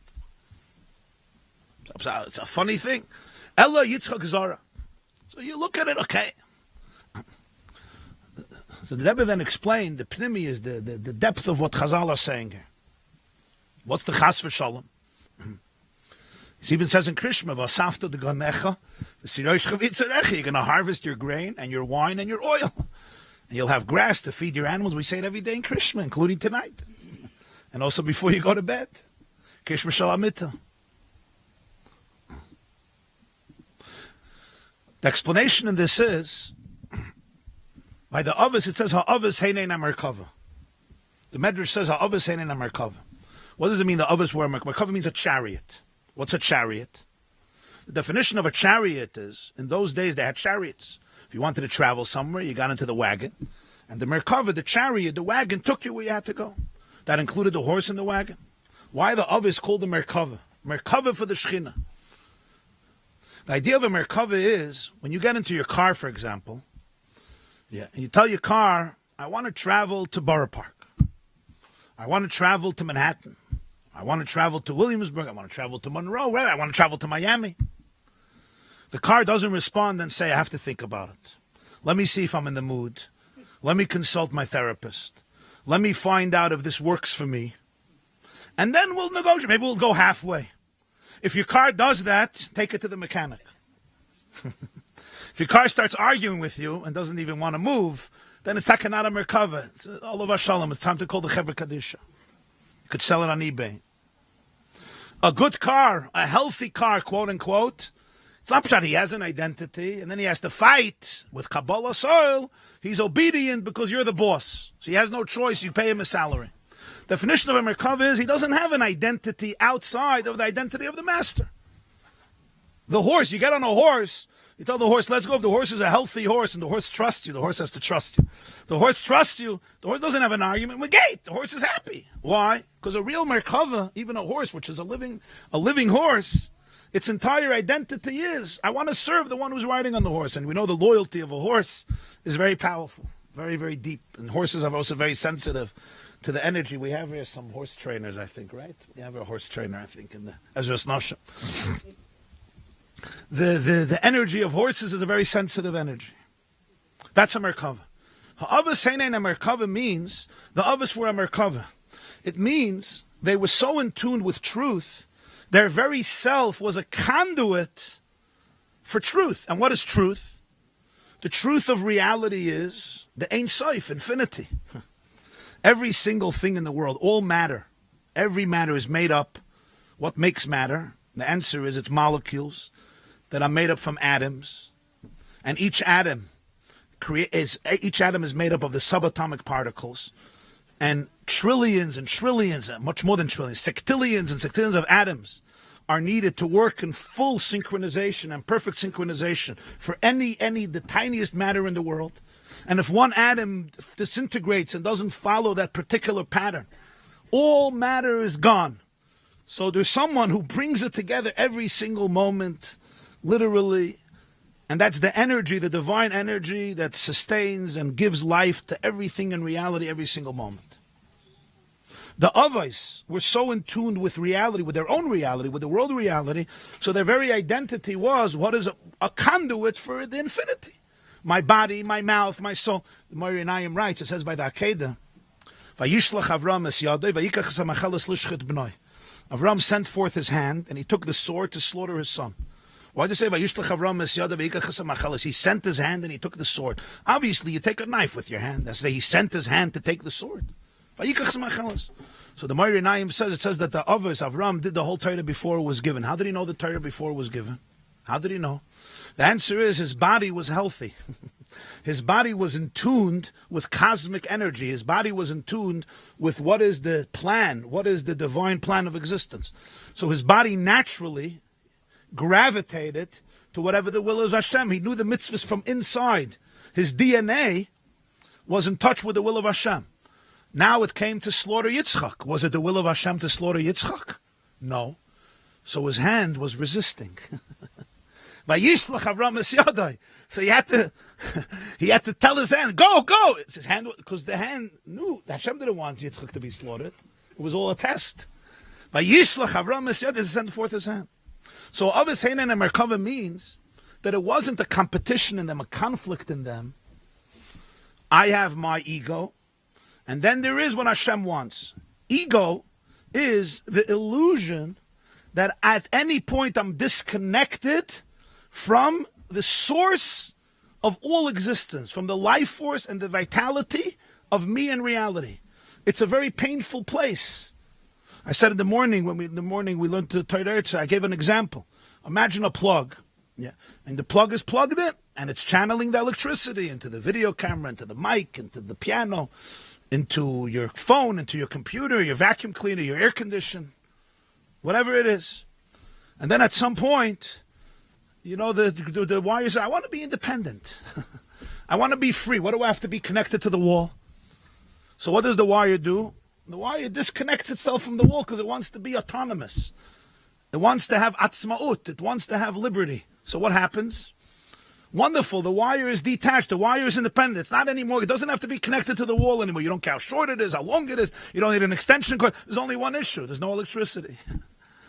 There's no life in this wire. This wire can't accomplish anything. Your video dies. Your phone dies. Everything dies. Your air conditioner dies. Why? There's no electricity. You're not repressing yourself by sticking yourself into the wall. You're connecting yourself to the source of power. So you could be a channel. There's one source of power. It's called reality. It's called oneness. Ein oid milvada. To be plugged in at every moment means that I'm alive. I'm a channel to the source of life. Ego, the pressure of ego is to live in a place where I have to create a new substitute for electricity which doesn't exist. And that's why to sustain the ego is so hard. It's like trying to fill up water in a cup that has a hole. Right? That's what addiction looks like. What's addiction? What's addiction? You're pouring water. Oh, I have water. There's a hole. You need more. It's when we substitute love for validation. If I don't get love, or I didn't get love as a child, and I need to feel worthwhile. So what do? I look for validation. People especially who are in the public eye, or even not in the public eye, I need validation. The more validation you can give me, so for 6 minutes I feel good about myself. The problem is there's a hole in the cup. So it never ends. It's always more and more and more and more. Why? Because essentially there's a hole. I once told you a story. There was a Farbrengen Purim by the Lubavitcher Rebbe, Tavshin Chavov, 1966. At the end of the Farbrengen, they said, Kol ha-poishet yad noisnemle. The Gemara says in Megillah that on Purim, whoever stretches out his hand, you give him tzedakah. Here in this shul, put him a whole year. So whoever stretches out their hand here, they give. But it's a special thing of Purim. You don't distinguish, You don't discriminate. And the main thing, you don't, Kol ha-poishet down. So the Rebbe at the end of the said, Kol ha-poishet down, paraphrasing Chazal, that whoever will stretch out the hand is going to give. So everybody understood he's going to give everybody l'chaim. So they came and they finished all the bottles of wine, whatever they had. The mashkan he gave. Gave l'chaim to everybody in shul. After it was already in the middle of the night, the Farbrengen of Purim was over, so he went up to his room to go home. And they brought more wine, or more mashka, so the Rebbe continued to give upstairs in the shul, in 7-7. When he came out, this was 66, with a lot of people then living in the neighborhood before the exodus from that part of Brooklyn.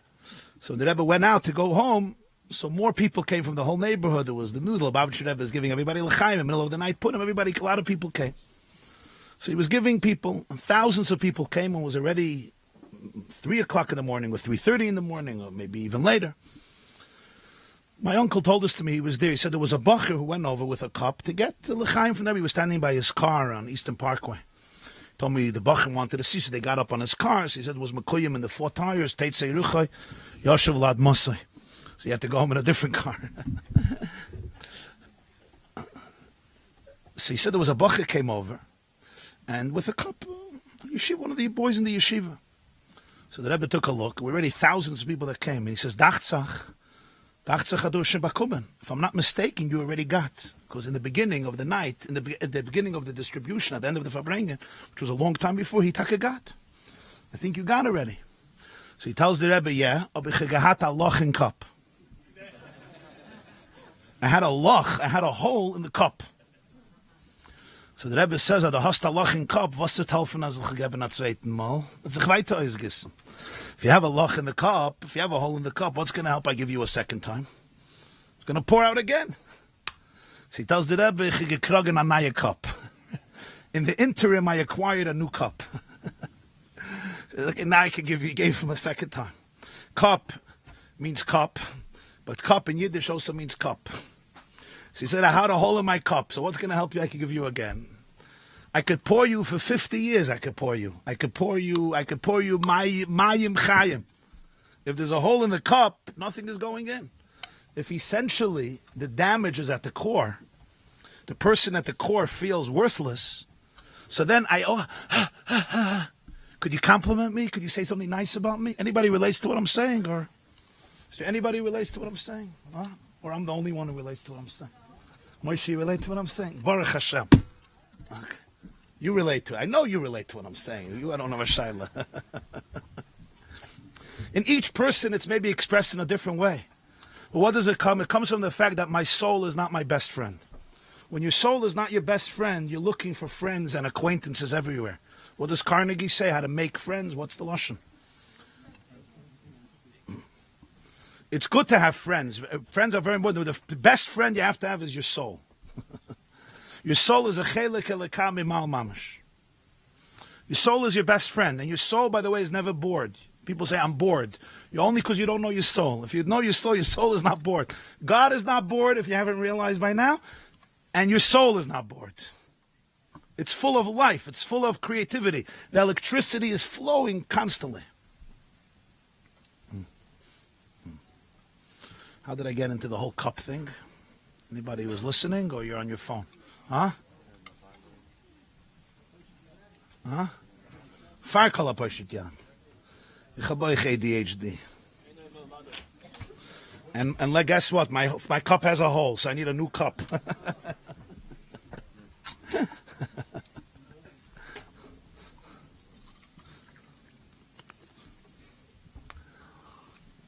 That's the idea, and I remember. The plug, when it's inside the wall, it's not repressed, it's not chained, it's not enslaved. It's a channel for life, for electricity. That's exactly how you want the plug to be. By disconnecting it from the source, you're not making it alive by giving it independence, you're killing it. That's what ego looks like. Ego is easing God out, easing godliness out, easing goodness out. What does it mean? It's a pressure of substituting real life for a fake life. So whatever I can do to give myself fulfillment, I will do. But I have to always look for something new, because I'm not in touch, I'm not in tune, I'm not connected to the source of all life. There's only one way to be connected to the source of life, is by being connected to that source of life. Connected in thoughts, in words, in actions, and in space, the space I'm in, emotionally and physically. Ha'avis heinein merkava. The avis were a merkava. Their entire life was a channel for the flow. So there was no separation by them. Says the Medrash, V'chi Yitzchak Zora Dagan Chas V'Shalom.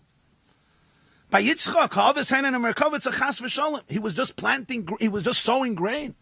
There was something called sowing grain. He says, no. Zara Tzedakah. Yitzchak wanted dveikus with Hashem. Yitzchak was oneness. Yitzchak was in touch with oneness. How does a person manifest oneness in this world? Through love. One of the main things is love, tzedakah. By being a giver, by being a channel of love. So the Medrash says for him, what does it mean to plant grain? It's tzedakah. In order to give tzedakah, he planted grain. Of course he planted grain. But to be able to say Yitzchak Zara Dagan Chas V'Shalom as an independent reality for Avos Heinein Merkava, it's a Chas V'Shalom. To clarify it more, the Rebbe brought a Mishnah in Shabbos, Perek HaMatzniya. And here you see the synchronization between the world of Nigla and the world of Chassidus. In Hilchas Shabbos, the laws of Shabbos, we know that you're not allowed to carry from a private domain to a public domain, or conversely, or 4 cubits in a public domain. And there's a shear. There's a certain measurement that's required to take out in order to be liable. For example, if somebody takes out food, pachas mikegregoris, smaller than the size of a date, of a fig, so then you're not chayiv, you're not liable a carbon chatas. Why? Because it was a tiny, for example, let's say you take out a cholent bean. It's food. Or another little tiny morsel of grain or bread, but you're not chayiv. Why? Because it's moitzi oichlan pachas mikashir. That's the halacha. You have to have a shear, you have to have a certain measurement. This is true with clothes, it's true with food, it's true with vessels, utensils. There's a shear for different things. What is called the measurement that you took out something significant. Something that's the derech for people to carry and take out. So here's an interesting, fascinating halacha in Hilchas Shabbos. I think it's Daf Tzaddik Gimel, if I'm not mistaken. Tzaddik Gimel Amid Beis, I think. Hamoitzi achlin pachas mikashir. Somebody takes out food less than a shear. But here's the deal.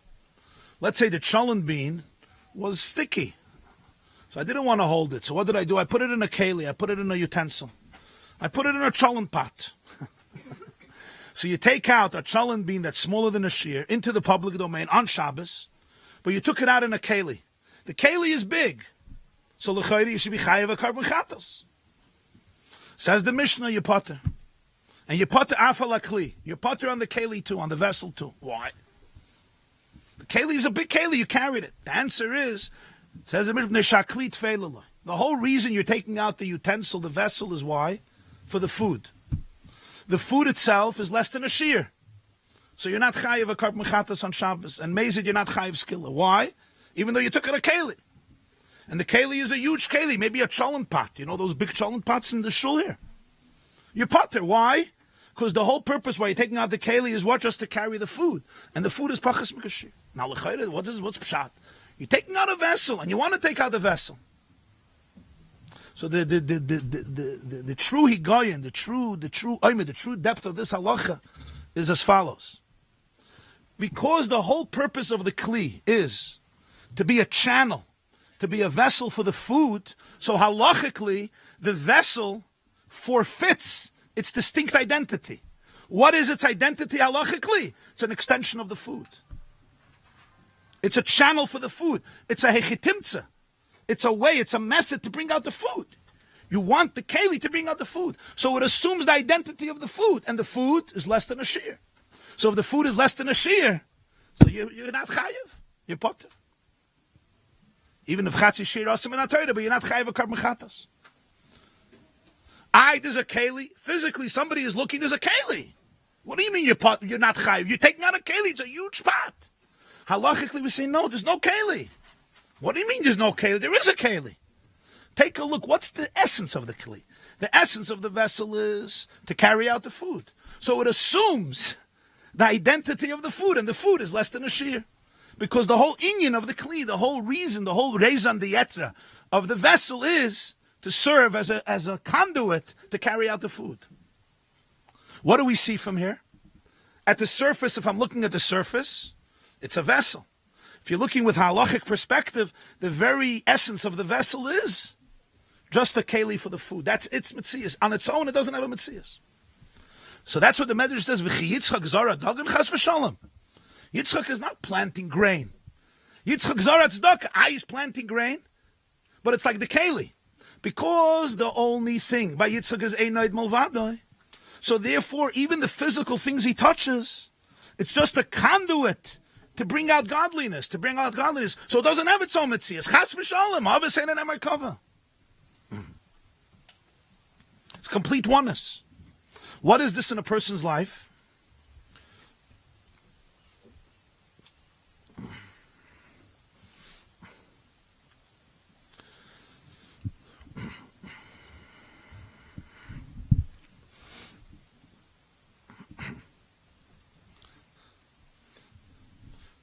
Chassidus came to teach a Jew how to be able to live every moment in a space of Einoid Mulvade, in a space of oneness. What does it mean to live in a space of oneness? Not that there's no vessel. The body is a vessel for the soul. But when you understand the true meaning of unity, it's complete oneness and integration between the two. So you'd say, V'chi Yitzchak zara dagan chas v'shalom. There was a chassid of the Alter Rebbe, his name was Rabbi Binyamin Kletzker. Klotz in Yiddish is wood. He was a lumber merchant. And he was a very successful merchant. They called him Rabbi Binyamin Kletzker.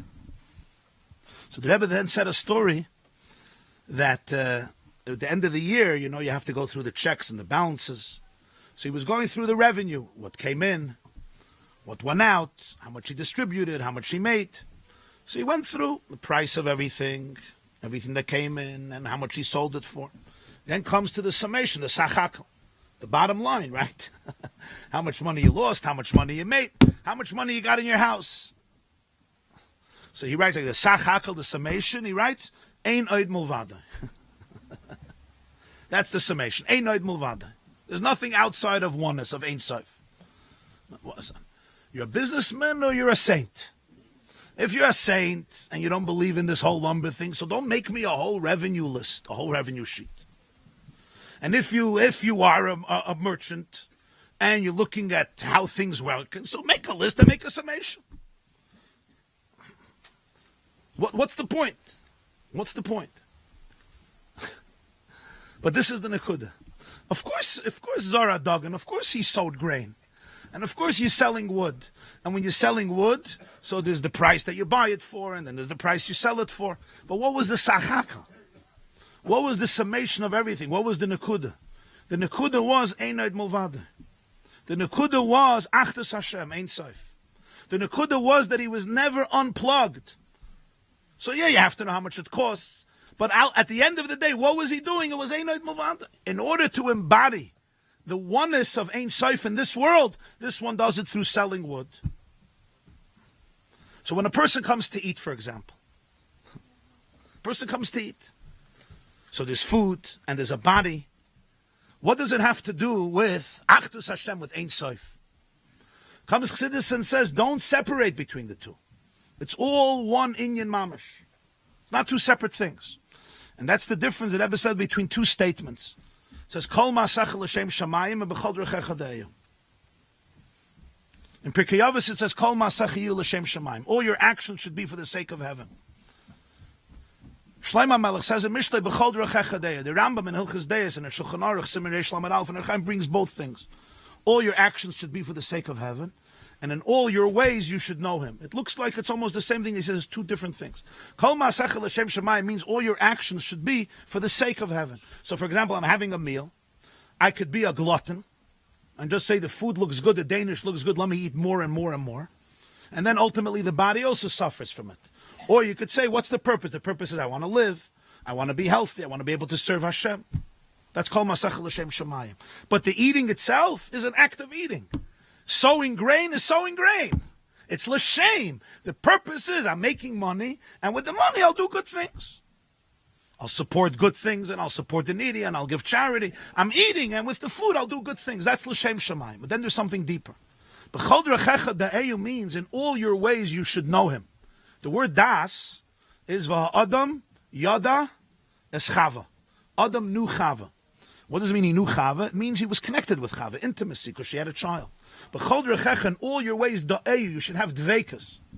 When a Jew, we say you eat Shabbos, it's a mitzvah. What's it's a mitzvah to eat on Shabbos? Person is eating a piece of fish on Shabbos, he say it's a mitzvah. What's a mitzvah? A mitzvah is Hashem's will. Hashem is one with his will. So when I'm eating, it's dveikus with Ein Sof. So you say, but it's a piece of fish. The piece of fish is the way that the relationship, or the salad that you're eating, is a way that the relationship is expressing itself. Every single moment of life is an opportunity to remain completely intimate with Ein Sof. It's the physical, my body.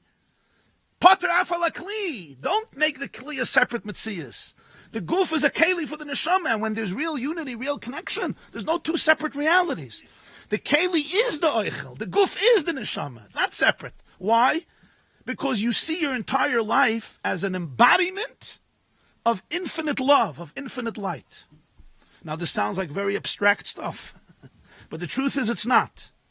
We have another part that tries to disturb this, tries to tell me that I'm a glutton and my ego is wounded and I'm unplugged and it's better to be unplugged because that's where I could be independent. But that's not the truth of a person. Those are different parts that sometimes need to be subdued and ultimately they have to be transformed. Iskafia and ishapcha. The real truth of the person is that there is absolute oneness at every moment. You are the plug of divine electricity in this world. And everyone is a different channel. What you bring into the world, I can't bring in. What you bring into the world, I can't bring into the world. Every person is a channel for infinite love. But I have to be plugged in. So you have to ask yourself in life, what am I doing that I need to stop because at those moments I'm unplugged? Sometimes you get into a conversation and that conversation is going to cause you to be unplugged. Sometimes you go onto a website and that website is going to cause you to be unplugged. Sometimes you check a certain WhatsApp and you go from here to there to there to there, and in the moment you're unplugged. I'm not talking about my clips.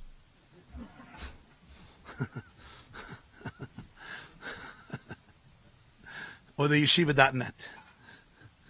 You have to know what situation. Sometimes I'm eating a food and in this process, I'm unplugging myself. What happens? It's very painful. Sometimes I'm looking for information, or I'm getting angry in the middle of the business day, or I'm responding to a telephone call or a text or an email, and right now I just unplugged. And it's a very miserable place to be, because when I'm unplugged, I now have to find new sources of comfort. So this one is drinking, this one is gambling, and this one is doing other stuff. I'm not going to get detailed. Everybody could use their imagination. It's all because I'm unplugged. My soul is not my best friend. Before you do something, before I go into a conversation, before I act, before I speak, before I go to places, speak to your soul. That's what the Maggid was telling the Alter Rebbe. It was telling in the last Shabbos. The mamish of the Malachim. You remember what I started with, or you forgot? The mamish of the Malachim he sent to Esav.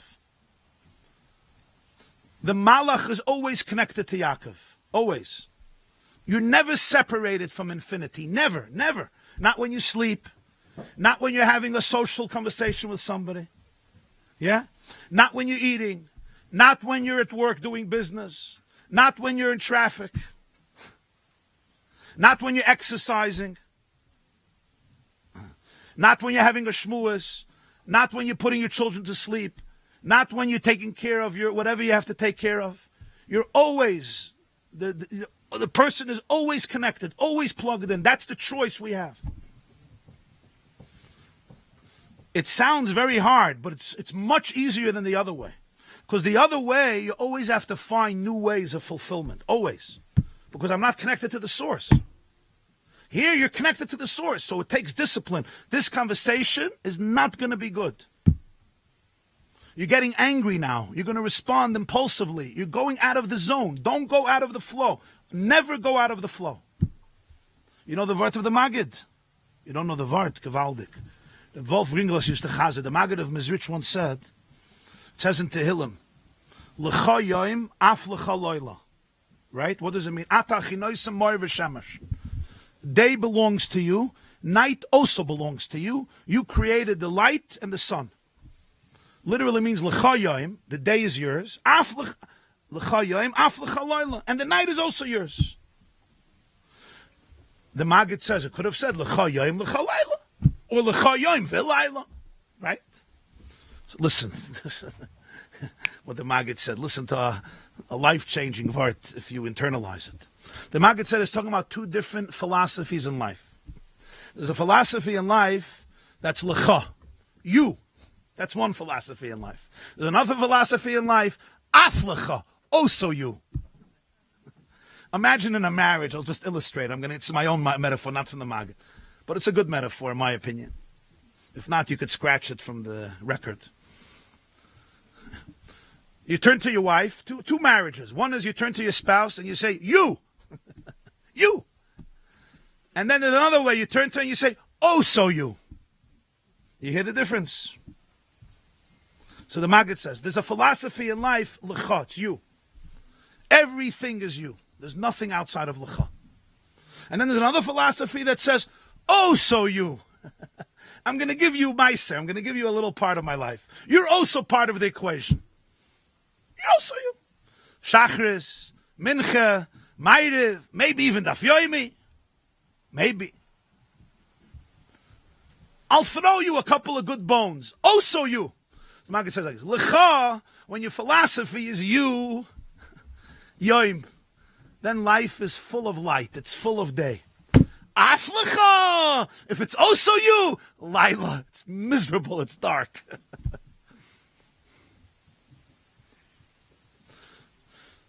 If you want to use the language of Chassidus, l'cha, when you're aware of l'cha, then yoim, it means you're not living in symptom, you're not living in concealment. Af l'cha, it means Laila, you're already a product of all the concealments, and therefore you think there's also you. You're not an atheist, you're not even an agnostic, you're a believer, also you. The whole nikud of Chassidus was to teach l'cha, to be in a state of yoim. So you say, well, 1 second, come on, I can't be such a limited person. I need diversity. It's like telling your wife, I need more. I need to have different relationships. If you want healthy relationships, you have to have one relationship that's all-encompassing and exclusive. Then you can have other healthy relationships. If not, there's no relationship that's healthy. You're not healthy. You're an addict. You understand what I'm saying, people? Or not? Huh? The Rebbe gave a mashal in biology, a gevaldik mashal to illustrate this. How do you know your body is healthy? The first sign that a body is healthy is that you don't feel it. It's light. The moment, if I start feeling my pinky now, what does it mean? It means something is wrong. If I start feeling my head, what does it mean? An MRI, or at least I have a headache, maybe even a migraine. If I start feeling my foot, even if I start feeling heaviness, it means I'm lethargic. I'm not in a good shape, not in good posture. Somebody works out well, they're fit, etc. Then you feel light, right? You feel light. So the Rebbe said it should be the opposite. When your body is healthy, you should feel it even more. When my hand is healthy, I should feel it. No. You know why? Because a healthy body means it's plugged into the soul. It doesn't have a separate identity. What does it mean a body is alive? That it's a channel for the soul. It's a keli.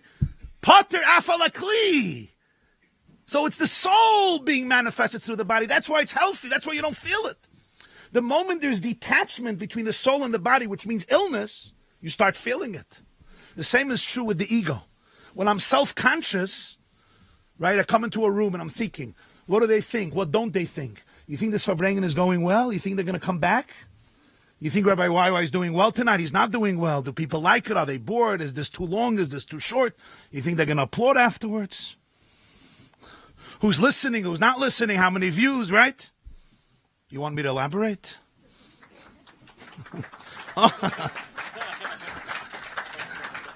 I see you got the hint very well. And every person, you live in mental chatter, right? You come into a shir, you come into a speech. Right? The only seat that's available is the front row, right? You know that feeling, yeah? And you have a coat. Right? So now you have to take off the coat and sit down. And what happens? 45 minutes, you're still thinking about what you're thinking about, the fact that you're thinking about, the fact when you came and you didn't. The person is not alive. I'm always living in other people's thoughts and imaginations, and the mental chatter is like a scratch CD. It doesn't stop. That's what self-consciousness is. I'm not alive. We want the kli to be able to be light, to be transparent. It doesn't have to take up space. That's a healthy body. It doesn't take up space. You know who the healthiest people are? People who don't take up space. You know why? Not because they don't have confidence, because they have real confidence. They don't have to take up space. They're free. They're present fully. Why are they present fully? Because they don't have to occupy space. Am I here? Am I not here? You like me? You don't like me? Because I'm actually alive. Now, it's easy to say this. We're talking about the experience. It could be difficult, especially if I have trauma inside of me. So I'm in a survival mode. I can't let go. How can I let go? I can't let go. Because if I let go, I feel like I'm going to die. So that's why we have to learn about our soul, because the soul is never traumatized.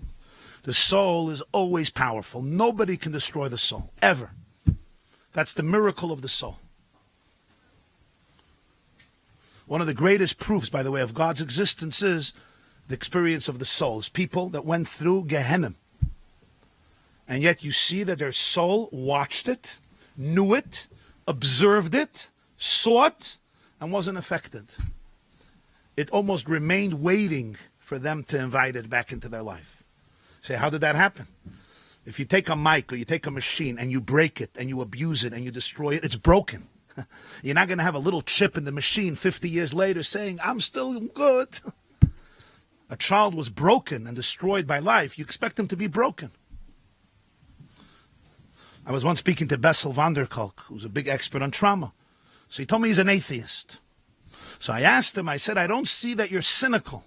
You have seen so much suffering in your life. He's big, he saw a lot of suffering and PTSD. How do you not become cynical? Seeing so much suffering and evil that was afflicted from people on people, how do you not become cynical?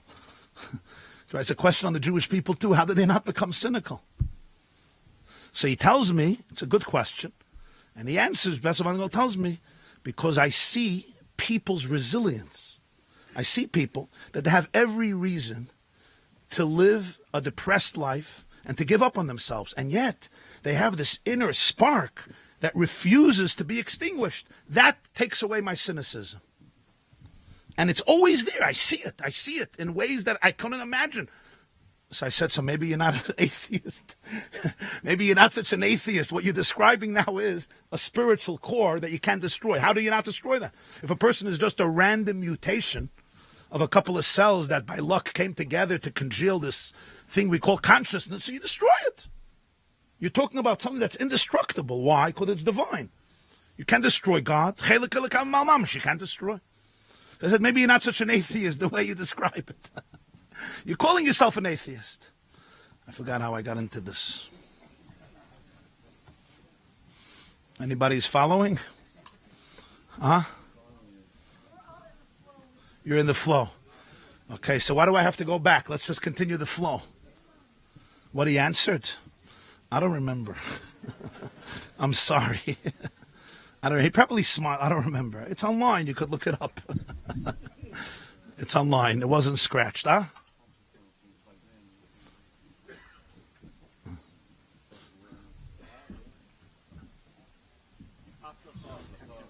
The soul can't get destroyed ever. There's no such a thing.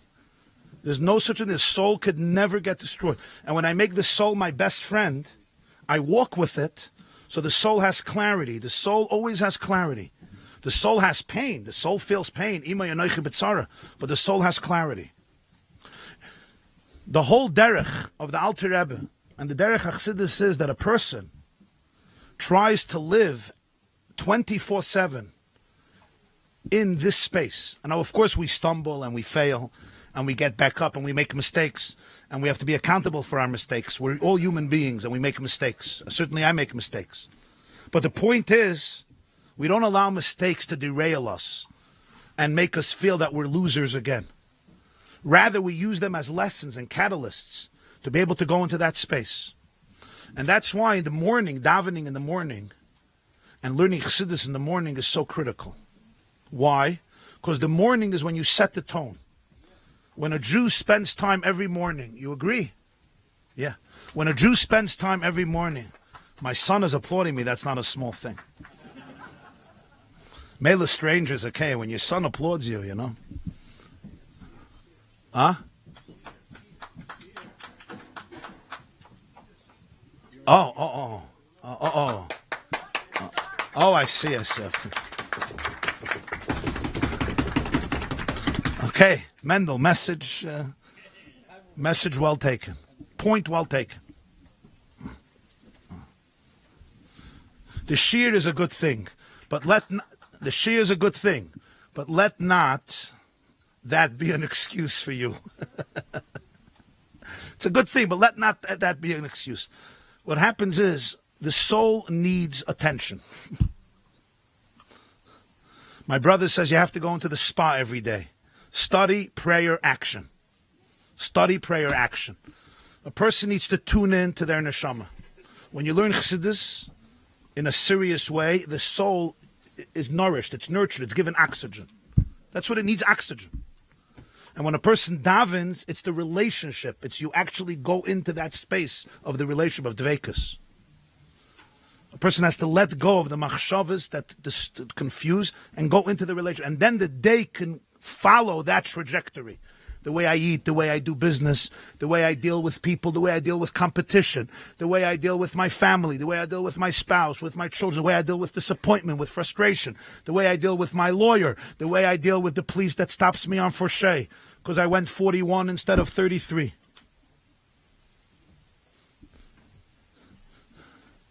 The way I deal with the insurance companies. I'm talking about all the things that make you meshuggah. The way you deal with the news even. The news is painful. But the soul responds to the news not from a place of victimhood, from a place of clarity. What is my responsibility now? How am I going to bring light into the world? We often get angry now about the news for good reason. But behind the anger, there's love. The reason you're angry is because you love your people. So instead of getting obsessed with anger, I want to say, what am I going to do as a result of the love for my people, the love for my land, the love for my brothers and sisters? So the Yesod of Yutas Kislev is the Chag HaGeula that empowers each and every one of us to be able to say, L'cha yoim, I want to live in a place of love. I want to live in a space of light. I don't want to be in a place of darkness. I don't want to. I had enough darkness. I want to be in a space of Geula, in a space of Chag HaGeula, in a space of Pada B'Shalom Nafshi where the soul is liberated. I want to be in a space of L'cha yoim, of light. And that means to be in a space of love, to be in a space of clarity, to be in a space of unity, to be in a space of authenticity. It's always of truth. Love, light, truth. Those are the words. Because love is light and light is true. It's never falsehood. It's to be able to be open to the reality. You'll say there's so many thoughts and emotions that attack this perception. That's true. They do. But when you're in touch with your soul, you develop a mechanism of how to deal with them. Put them in their space. Sometimes you have to tell them, not now. Come back with another script. You tell your thoughts, come back with another script. I'm not going into a place of despair, frustration, hate, jealousy, resentment, anger. Come back with another script. Your brain works for you. You don't work for your brain. Sometimes you have to go into what's coming in. You have to find out what's happening, and you could slowly reorient it, even transform it. So this is what the Maggid said the last Shabbos of his life, and he articulated one of the Yesodis that the Alter Rebbe taught, that the Malachim that are sent from Yaakov, and that's the angel in each person, is a Malach, and when it goes to Esav, but when it goes to Esav, the Mamoshus is by Esav.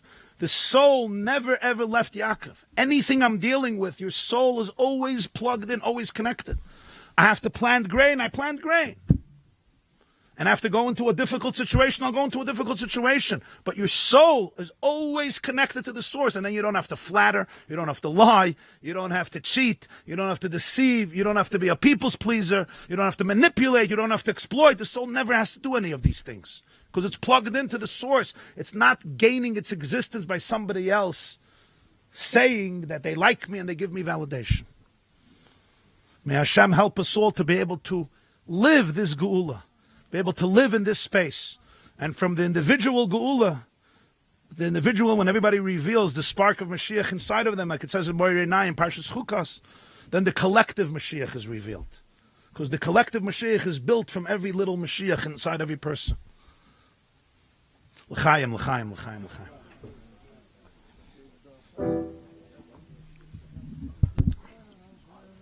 L'chaim, l'chaim.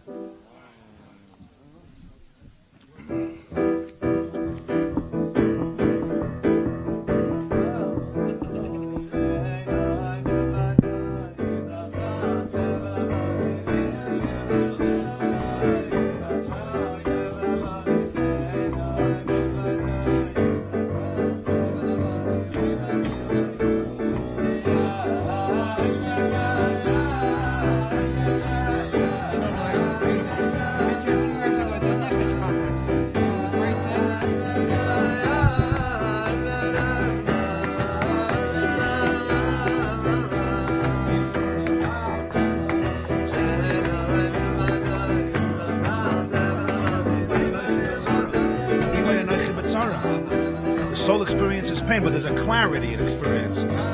Pain, yeah, but the clarity. It doesn't descend into despair and victimhood. Tell me, I have to say, I don't mind me saying, I'm a clinical psychologist, but I don't know so much about these things. I have a PhD. I have beyond that. What's your name? I'm sorry. First name? David. You live here? You live here? I live in Passaic. Wow, okay. You come to Passaic? Once in a while. When I'm invited.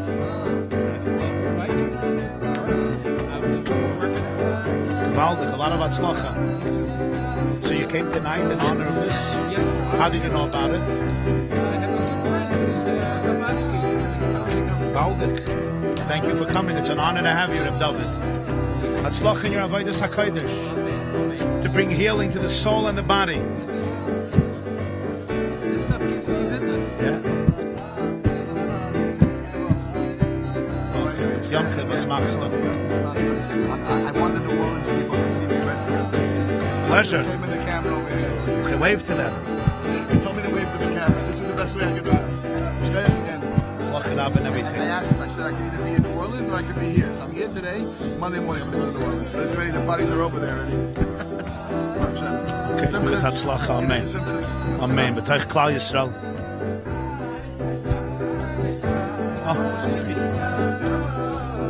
Aleichem, Shimon. How are you? I want to give you a special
I came in special from Lakewood, and I just lost my job. I'm in a part-time yeshiva, and I'm literally, my life is falling apart. I want to brother everything because me with uneasy and with Hatzlacha. You should have tremendous Hatzlacha in everything. Amen Shkach. Techer Chavas Adas, Menuchas HaNefesh, Menuchas HaGuf. Amen Shkach. Maybe a slow nigga do. You could do that now.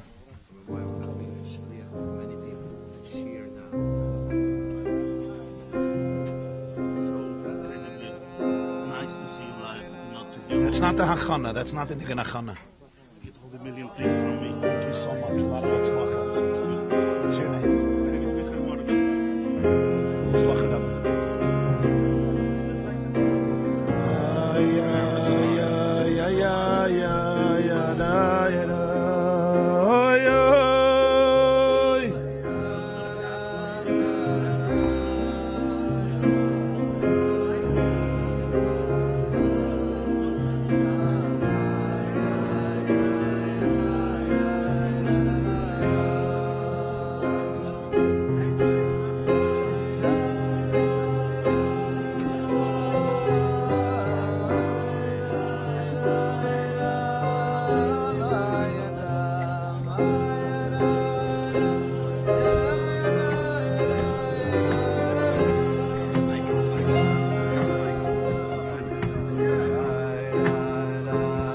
Amen. But Taiva Nida Vanigla.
No, finish it.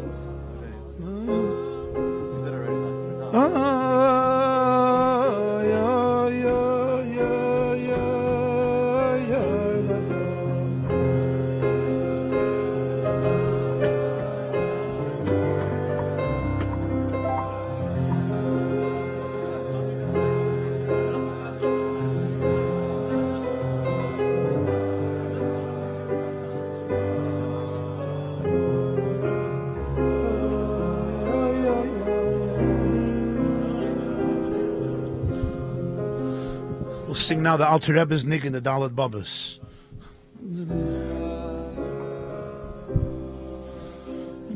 ya ya ya ya ya ya ya ba ba ba ya ba ya ba ya ba ya ba ba ya ba ba ba ya ya ba ya ba ba ya ba ya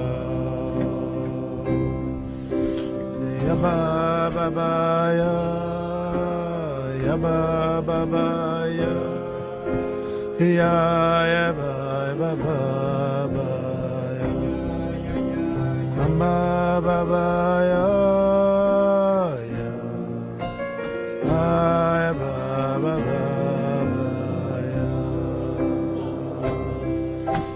ya ba ba ba ya ba ba ba ya ya ba ya ba ya ba ba ba ba ba ba ba ya ba ba ba ya ya ba ba ba ba ya ba ba ba ya ba ba ba ya ya ba ba ba ya ba ba ba ba ba ba ba ya ba ba ba ya ya ba ba ba ba ba ya ba ya ba ya da ya ba ba ba ya marada ya ba ba ba ya ba ba ba ya ba ba ba bye bye bye ya da ba ba ba ya ba ba ya ba ba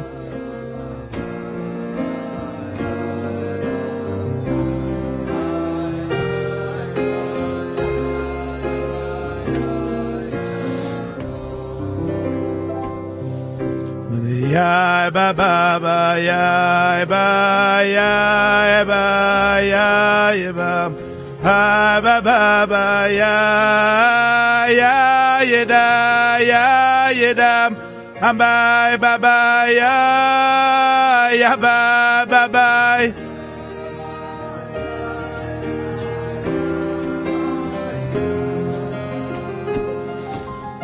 ya ba ba ba ba ba ya ba ya ba hi ba ba ba ya na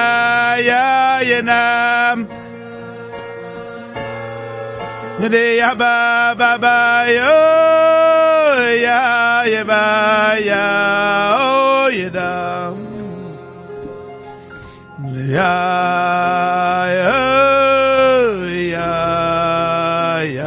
ba ba ba ba ba ya ba ba ba ay ya ba ba ay ba ba ba ba ba ba ba ay na ma ya da da ya ba ya ba ya na ma ya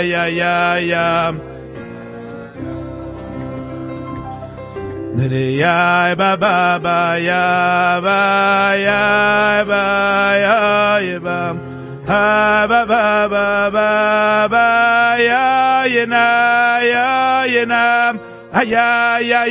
yo ya ba ba yo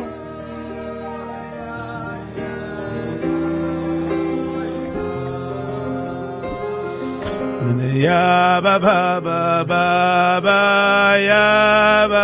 ya ba ba ba ba ba ba yo yeda yo yeda ba ba ba yo ya ba ba ba yo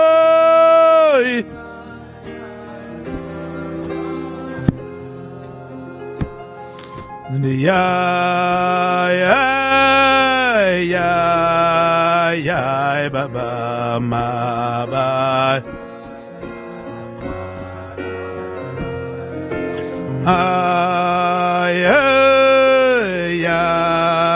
ya ba ba ma ba ba ba ba ba ba ma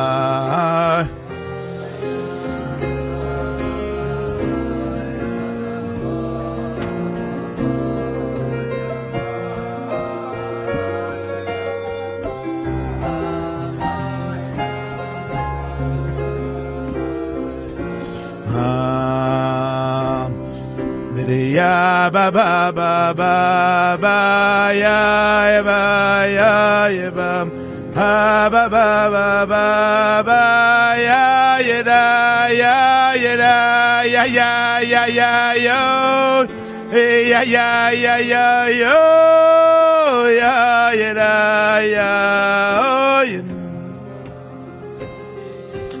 ya ba ba ba ya ba ba ba ba ba ba ay yo ya yo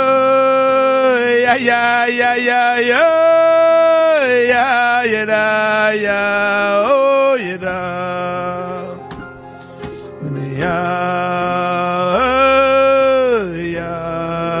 ya ba ba ma ba ya oh ya ba ba ma ba ba ba ba ba ba ba ba ba ba yo na ma ya ba da da yo ba ma ya ba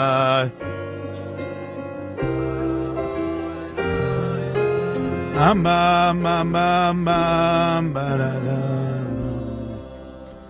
nia sich lobt sich da ist nam me bod ja kan schonge ja sich lobt sich da ist nam me bod ja nem pa ja dem na kan schonge tam me bod kan hey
la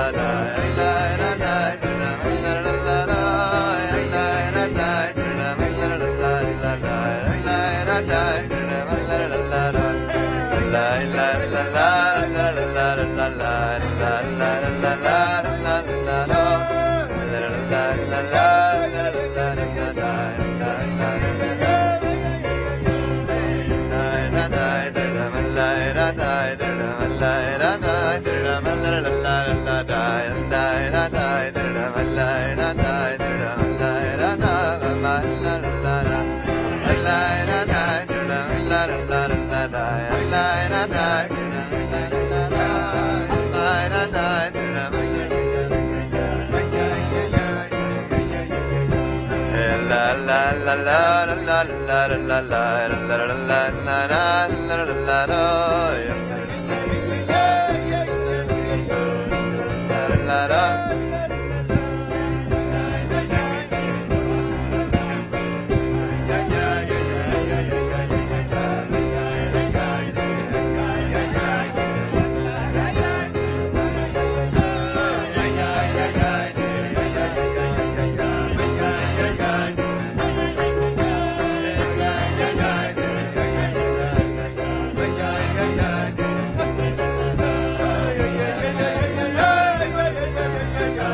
l'chaim, l'chaim, l'chaim, l'chaim, l'chaim.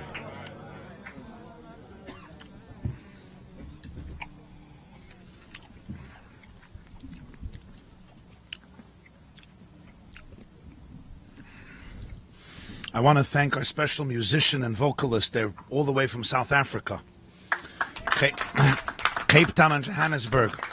As a vocalist, we have Chani Goldman. And as our pianist, we have Yochanan Riss, Chani Riss, both from South Africa. So I want to thank them both. They came from the other side of the world. Thank you for enriching us with the beautiful song and music. Shira bekli ubepeh. Kol bali hasher yotzim b'shir v'nem shachim b'shir.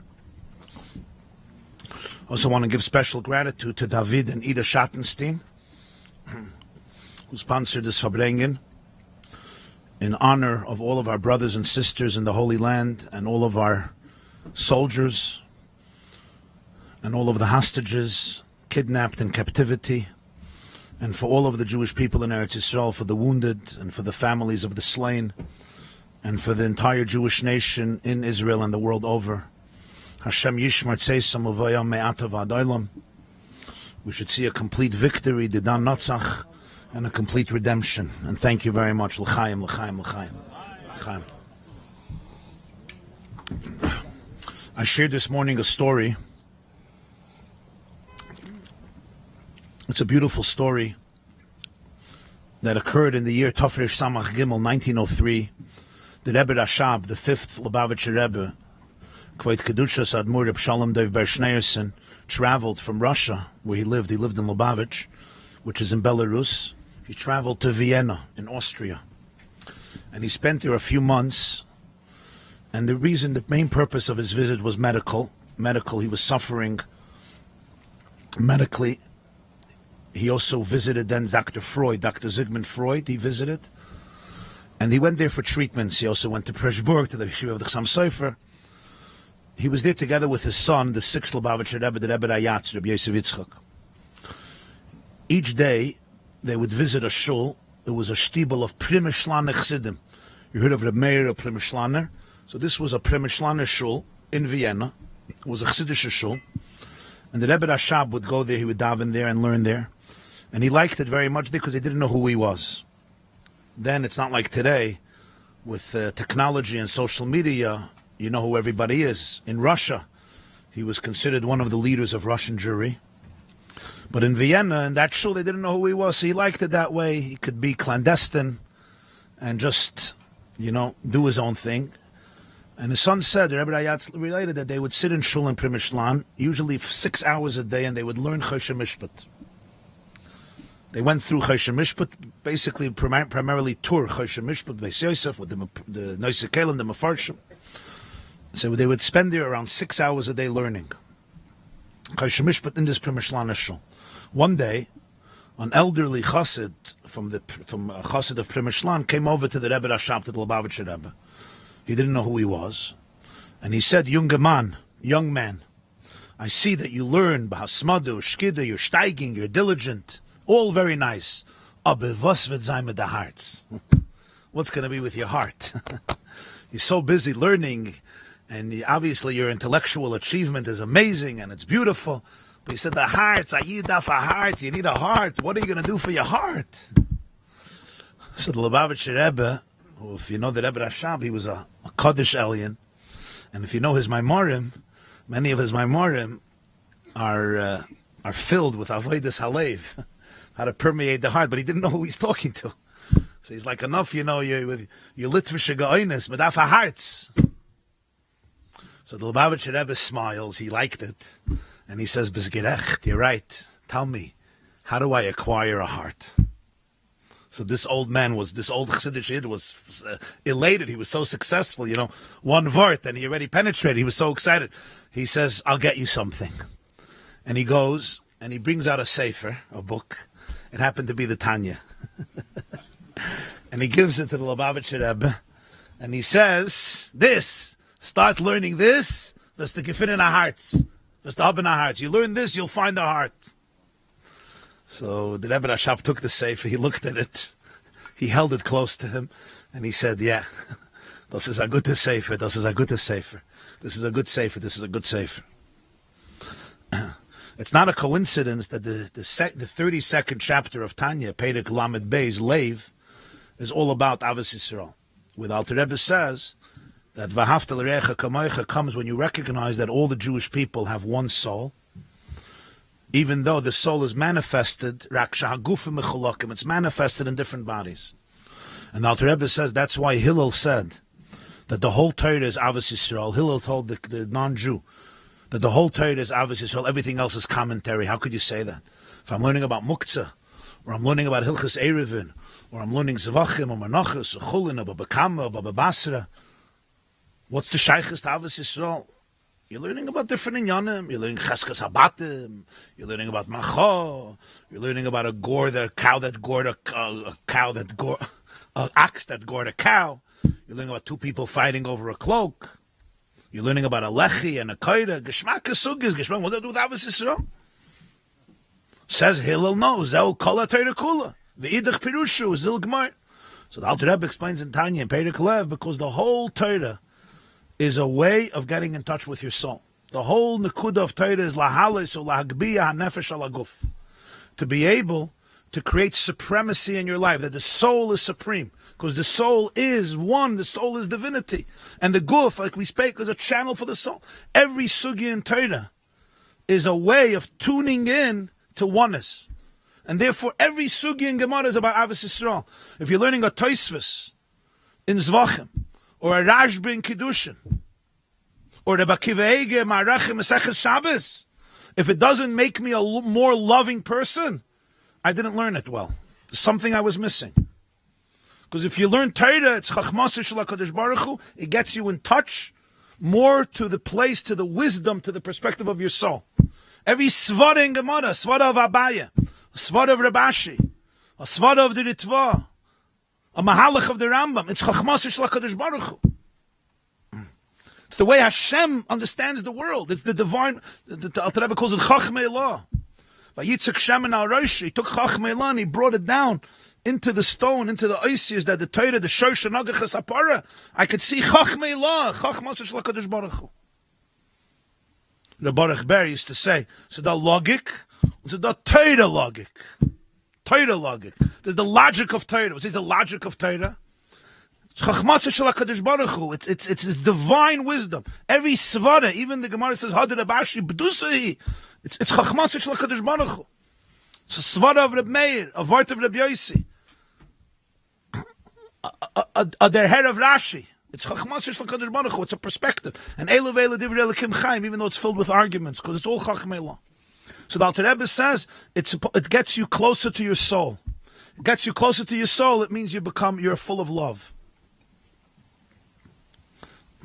And this was one of the Yesodis of Chassidus, that sometimes I could learn, I could do mitzvahs, I could be very frum, but I'm missing the core, love. I'm missing the core, real love. Sometimes I become judgmental. The Torah becomes a form of chas v'shalom egotism. It's me versus you. I could get a superiority complex. I'm completely stripped from Chachmei Elah. I use it as a crutch to be able to feel good about my intellectual prowess, and I'm losing the bittul. The whole Torah is bittul. The whole Torah is bittul. It's dveikus. And when I'm sitting, if I learn Gemara for a few hours, certainly Kol HaYom, it's the ultimate dveikus. And if it's not transforming that core, something is I'm not in touch with. I'm getting the chitzonius. I'm not in touch with the pnimius. Still a gewaldige mitzvah. But the nekuda, the neshama is Avos Yisrael.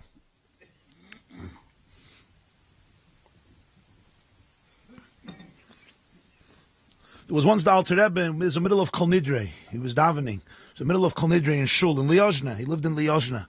So it was a little town in Belarus. And it was the middle of Kol Nidrei. And suddenly the Alter Rebbe took off his talis and he left the shul in the middle of Kol Nidrei. So first they thought he left for a minute, 2 minutes, He's not coming back.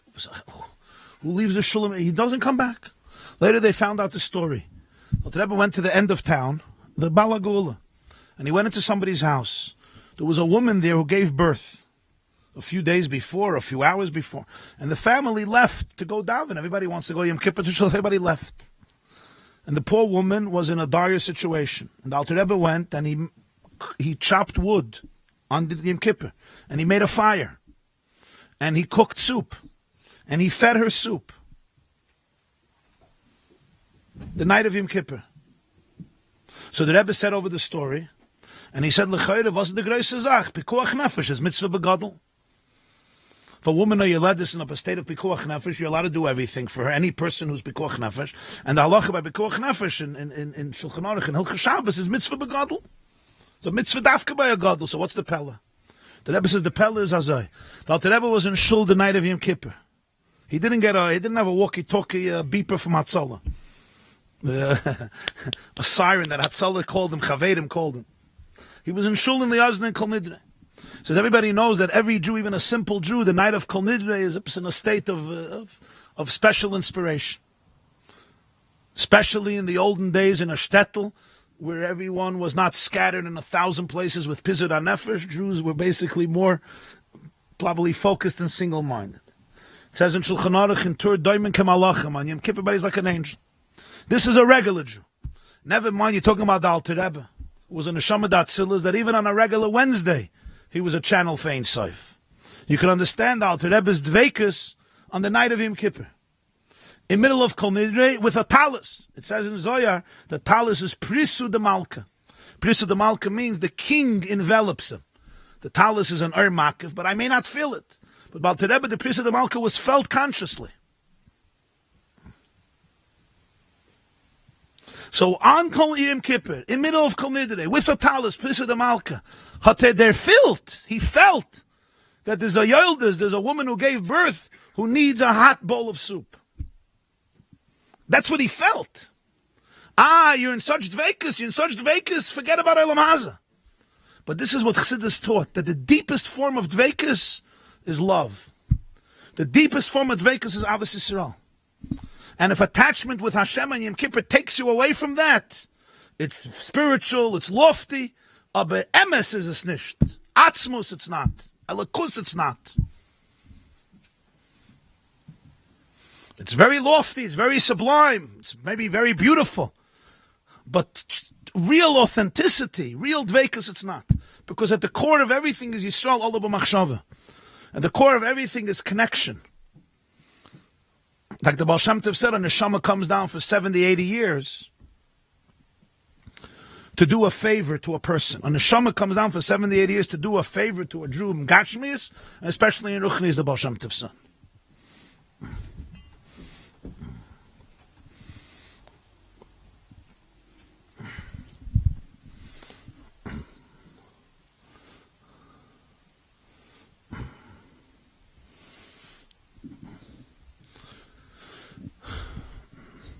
When the Rebbe said over the story, he said, with this you can maybe understand a Gemara in Maseches Yomadav, Mem Zayin, it's an interesting Gemara. The Gemara says that there was a mother, her name was Kimchis, and she saw two sons of her serve as Koyanim Gedolim, as high priests in the Beis HaMikdash on the same day. What happened? She had a son, Rabbi Shmuel ben Kimchis, and he went to the marketplace. The Gemara in Yuma, Mem Zayin, I think Mem Zayin, and there was an Arab talking to him. An Arvi, he was talking to an Arab. The Arab had saliva or spit. So the saliva of the Arvi fell on the Kohen Gadol. The halacha is that there's a tumah over there, tumah zav, because you don't know the situation of the roik, it could be from. So the Chachamim were guys at tumah zav. So he couldn't be a Kohen Gadol. So they had to appoint his brother. So the mother saw two brothers Kohen Gadol on the same day. So the question is, why'd they have to appoint his brother? He could wait, count 7 clean days, and then go to the mikveh, Mayim Chayim, and become to and go back. Why'd they have to appoint his brother? So Rashi says Yom Kippur Hoya. Yom HaKippurim Hoya. It was Yom Kippur. Because it was Yom Kippur you need a Kohen Gadol right away. You can't wait 7 days. After 7 days, it's not going to be Yom Kippur. It's going to be Simchas Torah. It's going to be Sukkot. So they had to appoint it. Halacha by Yom Kippur it is the Beis Zu Ishtai. First Mishnah in Yuma, you need a Kohen Gadol. V'chipper ba'adoy avad Beis Zu Ishtai has to be married. He was so he has to be married. That's one halacha, but the first halacha is you need a Kohen Gadol to do the avodah even before marriage. So B'meila, he was, just like they have to have a second one, Maskin and La'ishachet, they had to have a second Kohen Gadol sometimes prepared. And even if not, the guy was the person was available, so he became Tamei on Yom Kippur, so they appointed his brother. So the Marsha asks a question there. He says he doesn't agree with Rashi. What's the Kohen Gadol doing Yom Kippur in the shuk, talking to an Arab? Hatnish Besef was a Yom Kippur, or he got bored from the sermon. Kohen Gadol didn't have to hear sermons. Mela today Yom Kippur you have to hear drashas. Or hear chazonim. I don't mean this chazan. He's a world-renowned Cape Town chazan. Or our chazan by us. But sometimes it's a little... they say that there was once the Kazakh who went into shul and he took the rabbi. He took the chazan and he took the president to the forest and he said, I'm going to kill you all. But I'm going to give you a final wish. So the rabbi says, yeah, I have a final wish. All year I prepare my Yom Kippur sermon. So do me a favor, let me do the drush and then you'll kill me. He said, no problem, you could do it. What about the chazan? The chazan says, all year I can prepare my songs for Yom Kippur. Let me sing all the songs and then kill me. So he turns to the president, what's your request? He says, kill me first. So Mela, I understand somebody is busy with chazanim and maises and sermons, he gets bored. What was the Yom Kippur doing in the marketplace? He's supposed to be in the Beis HaMikdash. It's a busy day, Yom Kippur. He's in the marketplace talking to an Arab, but he had to get consultation from him. So the Marsha says, he doesn't agree with Rashi. The Marsha says it was Erev Yom Kippur.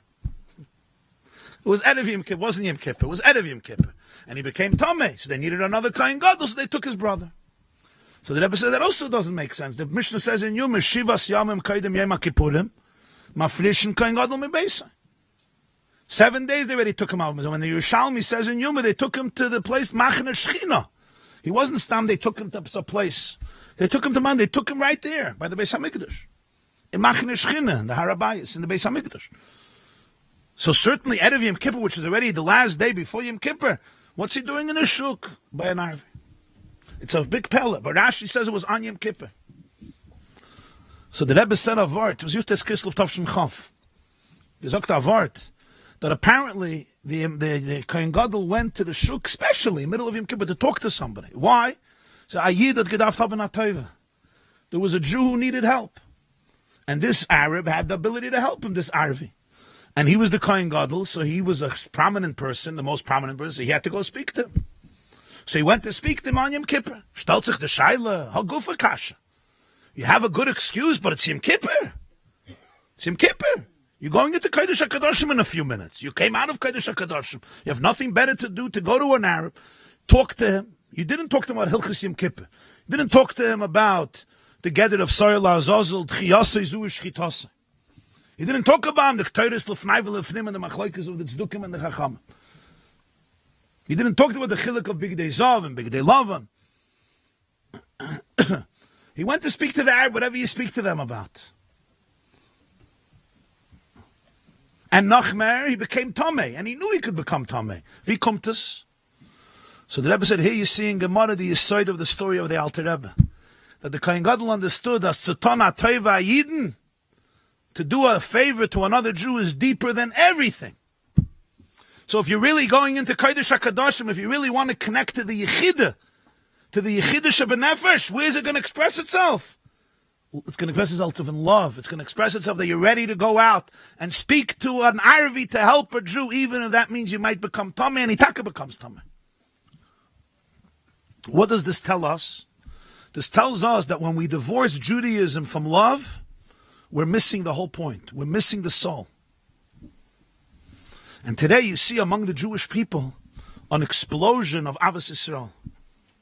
Because the Jewish people noticed in a moment of crisis, we don't have anybody else. That's in the negative, but there's the positive. We have each other. But sometimes you see a sad thing. That Dafka people who grew up with Torah and grew up with Yiddishkeit, they get stuck in religion and they lose the core. They lose the neshama. Religion becomes a language that's divorced from divinity. It's divorced from Ein Sof. It's like a din. It's like a geder. And it could be a force for division, not a force of unity. Sometimes I'm missing the pnimius of Yiddishkeit. And I just become judgmental. And there's a whole shaklevetaya of Chachmei Chelem. If you're allowed to be grateful to the soldiers, or you have to be grateful, you don't have to be grateful. Ganze Pilpulim with Rayas, with Agdoris, with Echachas. You have little kids who want mamash mesiris nefesh on a daily basis, pshutik and mashmoi, many of them killed. And for one reason, because they're protecting the Jewish people. The Gemara says about Harugei Lud, Ein kol berye yechayla lamed b'mechitzasa.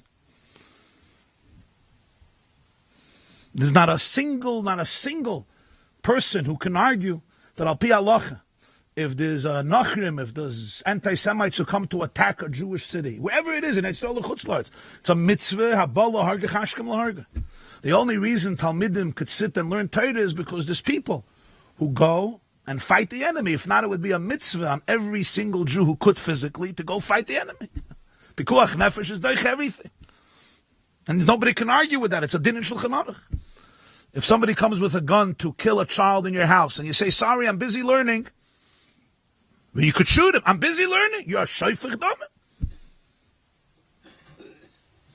The reason people could, Baruch Hashem, sit and learn and be mamshich, the schus ha-Torah, because Torah is essential for victory, Torah magnum atzal, is because there's people who do the physical war. So instead of realizing that there's a partnership, and it's one people, and it's one nation, the Gemara says in Sanhedrin, Vayi David Oiseh kol mishpat v'yoyav ben Sri al atzava.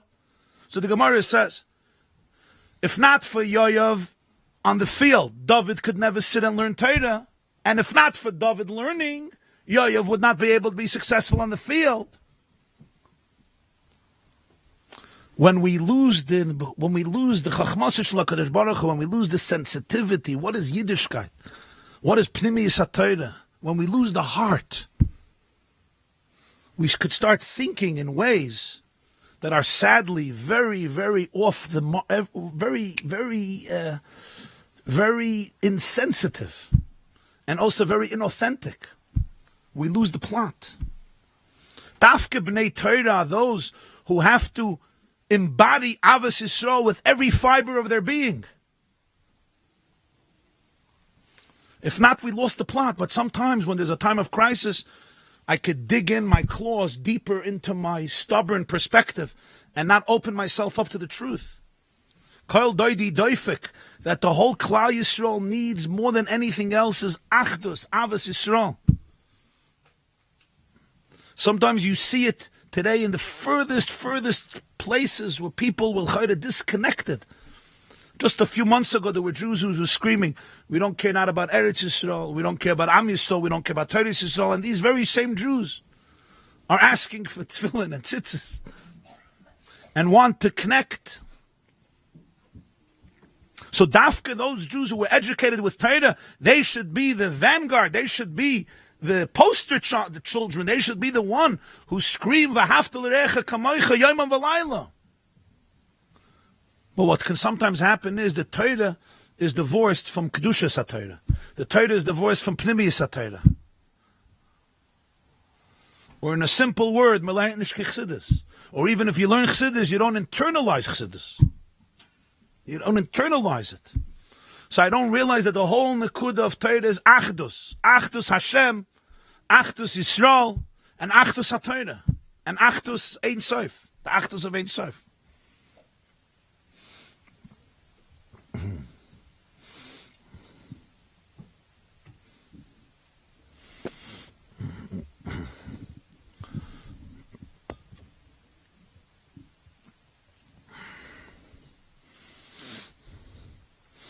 A real Jew, a Jew who's plugged in, is a Jew who breathes and is living, is a walking presence of love.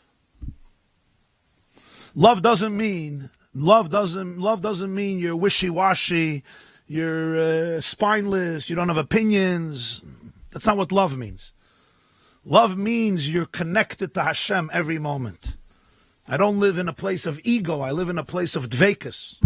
So I don't have to be judgmental. I see the soul in people. I look at a Jew, I see the neshama. I see the chelik elokam imal mamash.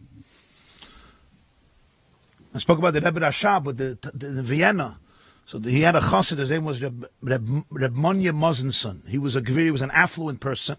He was a diamond connoisseur. And he was a big Talmud Chacham too. Very successful person. Torah Gedula B'Makam Echad. He once came to visit the Rebbe for Yom Tov, and he had a minig. He always brought the Rebbe a beautiful diamond that he would give him as a gift to use for tzedakah. Every Yom Tov that he came, he got his best diamond, and he gave it away to the Rebbe for charity, to be used for charitable purposes. And then one year he came, and there was a line of people going into the Rebbe, and in front of him, there was a person who was like a very simple Jew, a Ish Pashat. And this person, the Rebbe Rashab, the fifth Lubavitch Rebbe, spent a lot of time with him. And then when it came his turn, he was there for only a few minutes, and the conversation was over. So he got a little, he got offended or insulted. He's a chosh of a person, and a successful person, and a ben Torah, and a Talmid Chacham, and he was also wealthy. This person in front of him was a very simple person. But he didn't want to tell anything to the Rebbe, so he didn't say something, but he felt it in his heart. After Yom Tov, he went in to say goodbye, and he gave the Rebbe this beautiful diamond. And he said, Rebbe, this is creme de la creme. Azainsen azelches, this is incredibly expensive diamond, which is worth an enormous amount of money. So the Lubavitcher Rebbe takes a look, and with diamonds you have to be, there's a whole chush. Takes a look. He says, Ich seh nicht. I don't see the specialty. So he starts explaining to the Lubavitcher Rebbe the cut, the quality, the richness, the purity, all of the light, the luminescence, the brightness. I'm not a connoisseur, but all of the aspects of a diamond. He takes a look, he says, Ich seh nicht. I don't see anything special. So he explains more and more and more. Finally, the Rebbe skips and saying, I don't see. So he was a little frustrated. So he says, Rebbe, was soll ich euch sagen? Als kommt zu Adement, man darf sein am Maven. What should I tell you? When it comes to diamonds, you have to be an expert. You have to be an expert. So the Rebbe looks at him and says, Emes, und wenn es kommt zu Neshamas, darf man sein am Maven. And when it comes to souls, you have to be an expert. Or in simple words, you're a diamond connoisseur, I won't tell you how to run your business. I'm a soul connoisseur, don't tell me how to run my business. There's a diamond connoisseur, there's a soul connoisseur. He hit the spot. Auf Neshamas darf man sein am Maven. The Rebbe writes in Tanya, Perek Lamed Beis, when it comes to Neshamas, he says, you remember the Lashon? Exactly, Mendel, what is the Lashon? B'diuk. B'shagam, yeah? Okay. But the Rebbe says, you look at souls, you never know. We look at people very superficially. I look at you based on my own issues. When you look at a soul, you have to understand, Kulon Masima is Va'av Echad L'Kulona. And nobody even knows the shayrish of a neshama, what's in a neshama. I look at your clothes, I look at your shirt, I look at what type of shirt, what type of yama. Right away I have opinions and perspectives. And we don't look at souls. And the moment Judaism stops looking at souls, it's stripped from its power, from its infinity. Especially in our time, especially in this tkufa. And that's one of the key, the main nekudas of the Baal Shem Tov and the Maggid and the Alter Rebbe. That a Jew is saturated, is filled, it's a gate Avos Yisrael. He's a walking engine, a walking fireball of love. And Avos Yisrael extends to the love of humanity. It extends to the love of the world, because it extends to the love of everything that's real, of everything that's good in the world, of every Tzelem Elokim. They once asked the Alter Rebbe, what's a greater mitzvah? Avos Hashem or Avos Yisrael? Sometimes you'll tell a person, like, what's more important? People ask all these questions. To do this or to do that? Here in Shul, I was davening Shachris one day, it was last week or 2 weeks ago. So you get an interesting question, but this was a question I didn't expect. I was waiting to start Shachris, it was time to begin. So a Yid comes over and he says, can I ask you something? I said, I'm going to down with fat. He says, yeah. He says, he lost his mother. So he's davening for the Amit. He already was trying to do 2 minyanim before, but they were taken by others. So this is the third try. He finally got to stand there to daven. And he's about to start. A Yid comes over to him. and says, listen, if I'm not the chazan, I don't daven. I don't daven. The only way I could daven is if I lead the services. So if you want to be the chazan, fine, but I'm not going to daven today. If you want I should daven, you have to let me be the chazan. You hear? So he comes to me, says, Rabbi, why? What's the psak? On one hand, I'm the chazan. I want to say Kaddish for my mother. I want to daven for the Amit. But this Jew is threatening me that what? He's not going to daven. He's leaving. I don't want to make him not daven. You see how Jewish guilt works? Poor guy is waiting 2 minyanim. He's now finally a third minyan. And then this guy threw this curveball on him. So he comes to me. So now it's my problem. So what am I supposed to do? So I told him I'll be the chazan. No, just joking. I also want to be the chazan. I don't have that taiva usually. Chabanda the taiva is not that taiva. But those of you who have a taiva for a stender, you know it's a big taiva, by the way. It's not a simple thing. You can't just say, go to therapy. Go eat sholent. You don't just say that. I had an uncle, Reb Shmuel Levitin, so he used to say, it says in Shulchan Aruch that a chazan, Shani Yom Kippur, should have a leiv nishbar, should have a humble heart. So he says, that's why I love the Bal Tefillah for Shachris. Yom Kippur and Rosh Hashanah, you know why? Because he has a leiv nishbar. He has a broken heart. You know why? He thinks, I should have gotten Musaf. So he says, the chazan of Shachris I like. He has a leiv nishbar. He has a broken heart. So I looked at this fellow and I said, listen, I can't tell you what to do. I can't. What am I going to tell you? You took the stender. But if you want my advice, I can give you advice. He says, yeah, I want your advice. So I said, are you in a crazy rush? He says, no. So I said, so I would suggest this. Let him have the stender.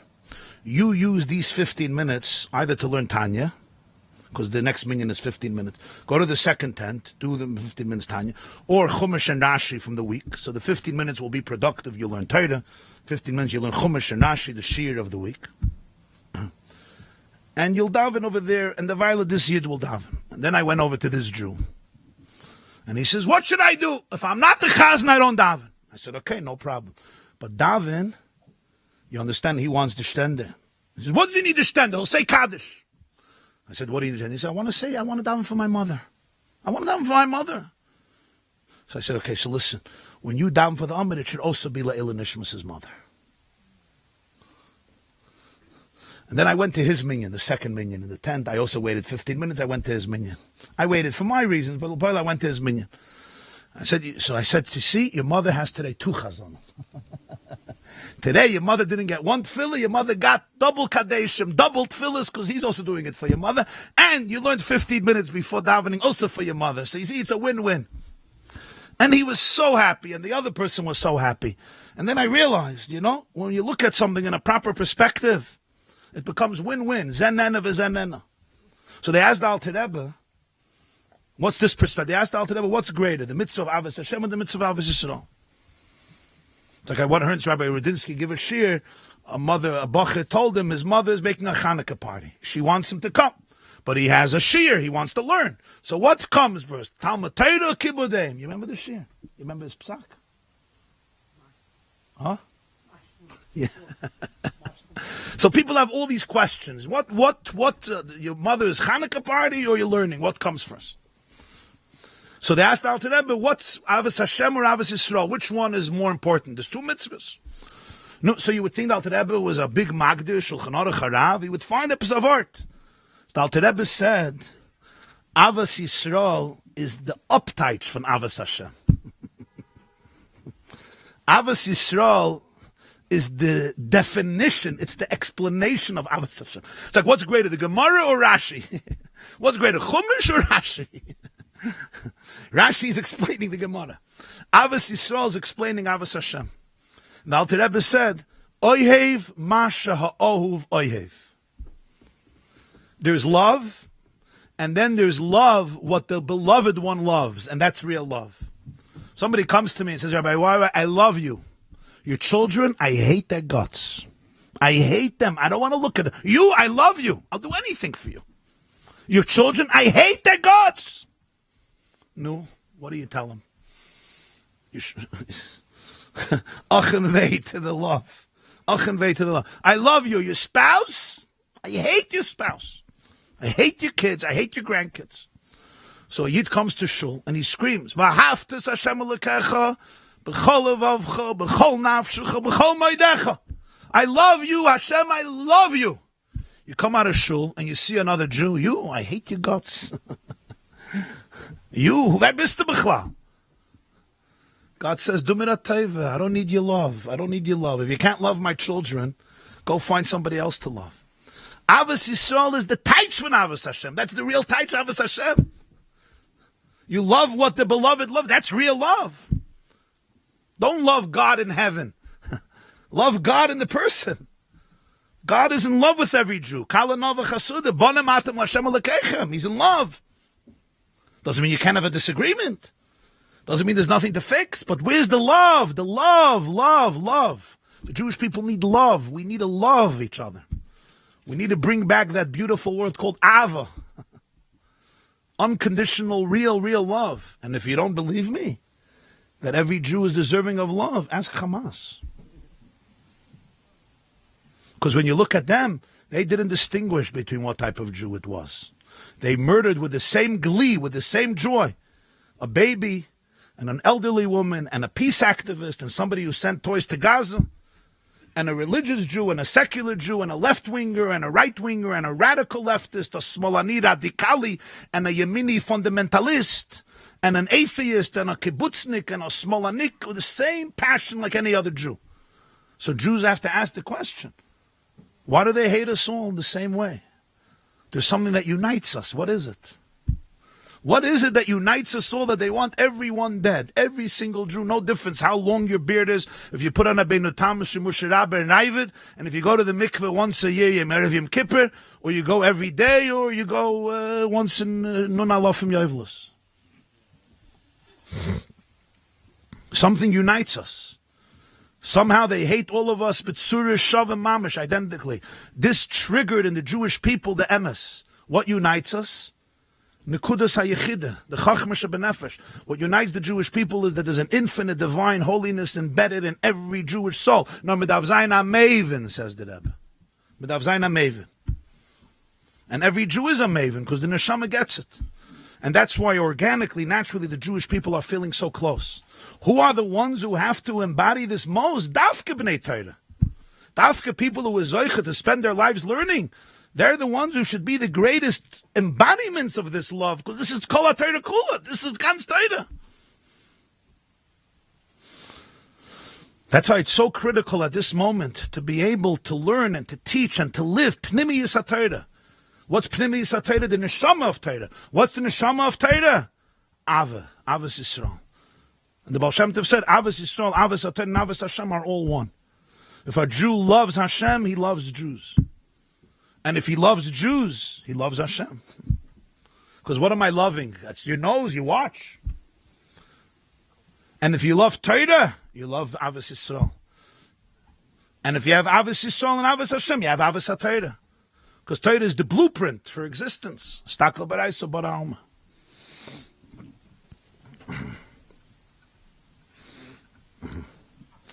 What does it mean in our own lives? In our own lives, it's very simple. We're living today in a time that every single person has a hashpah, every single person has influence. Every person has influence on ourselves, on our families, on our community, on our relatives, on people that are close to us, on people that are work with us, every person in their own sphere. And the Jewish people today are looking for guidance and spirituality and inspiration and achdus and emunah.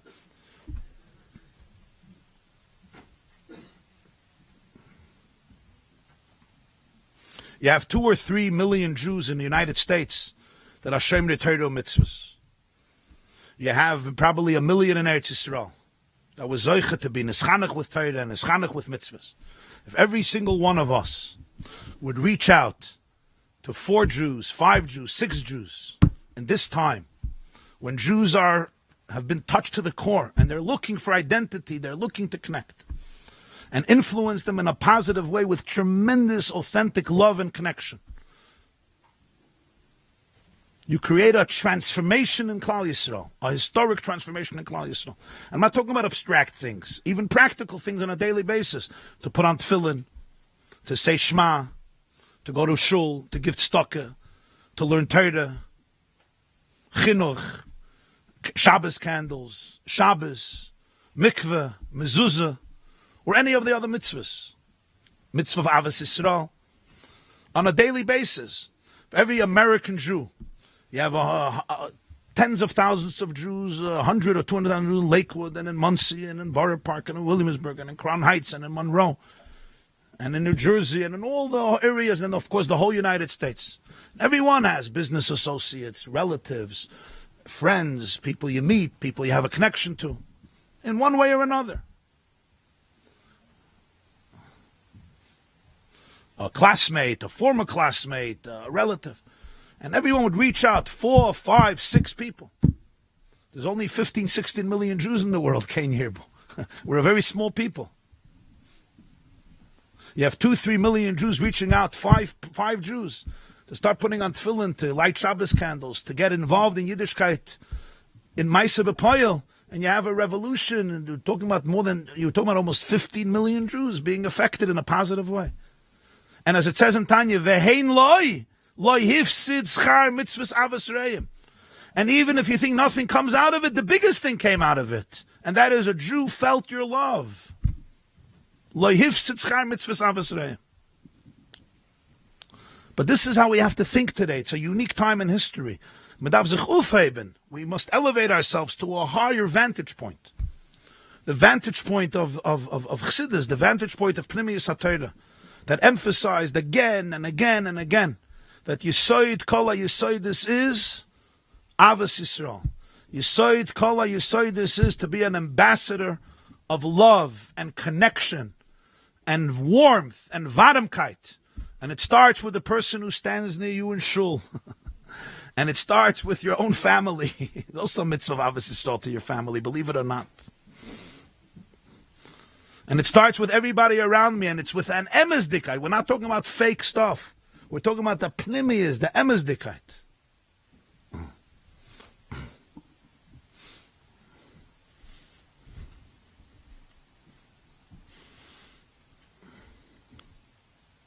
We have no choice. We only got each other.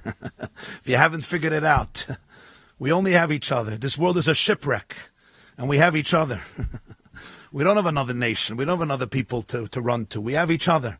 But that's powerful. Our each other is powerful. The Sfas Emes said, V'hisha amdal aviseinu v'lanu, shaloi echad bilvad amad aleinu l'chalaseinu. You know the word of Sfas Emes?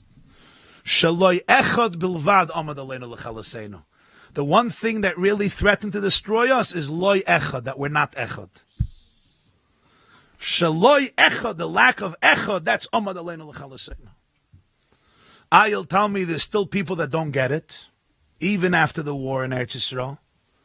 Okay, so feel bad for them. Say an extra kapitel Tehillim for them. But don't get consumed by it. People have to feel the pulse of Klal Yisrael today. There's people that don't get it. Nebach. And sometimes they could be wearing shmoyne begadim, and l'chayre they could be very frum, but they don't get it. So they need help. They'll also find everybody. Mashiach will bring them also back. Don't worry. Mashiach won't only bring back secular Jews. He'll bring back even from Yidden.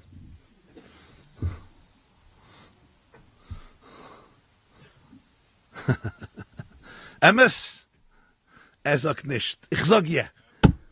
It says in Zohar, Asid la asavet tzadikaya b'tiyufta. The chiddush of Mashiach is he's going to make tzadikim bali tshuva. That's what it says in Zohar. What do you have to make tzaddikim bali tshuva? Sometimes they have to become the biggest bali tshuva. That not tzaddikim become bali tshuva, that everybody knows you have to do tshuva. The tzaddikim have become bali. That's the chiddush of Mashiach. Only Mashiach will be able to do that. Because Mashiach is going to be megala, the truth of Elokus. And when you see the truth of Elokus, the tzaddik realizes, I also have to do tshuva. And sometimes I have to do tshuva more than everybody else because I was a tzaddik. If you don't understand what I'm saying, you have to learn more Chassidus, you'll understand. L'chaim, l'chaim, l'chaim, l'chaim.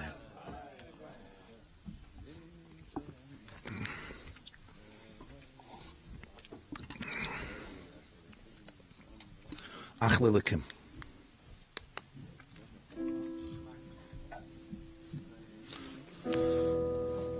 Niddy ya ya ya ya ya.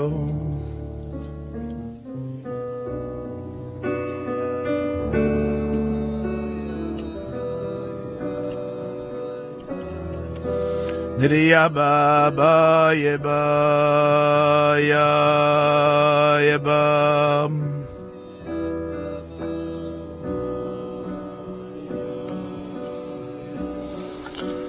Ya ba ya ba ya ba. Ba ba ba mama ya ba. Ya ba. Ba ba ya ba ba ba ya da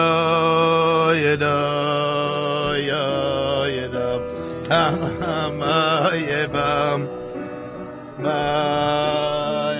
You could bring your father closer. Na ya ya ba. Darf sein am Maven. Darf sein am Maven.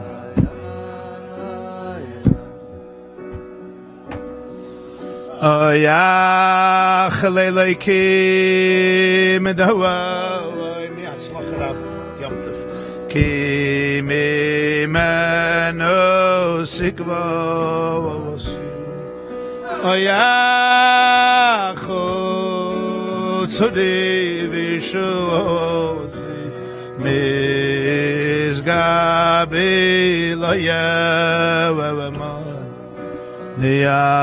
ba yo yedai ya ba ya ba ya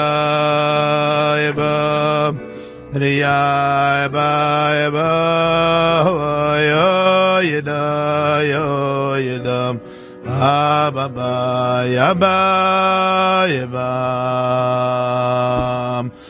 ya ba yo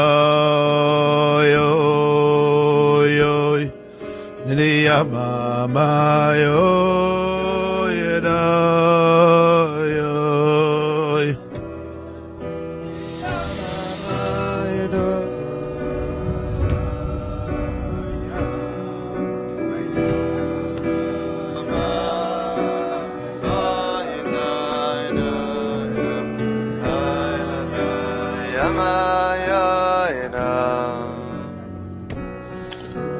Ya ba ba ya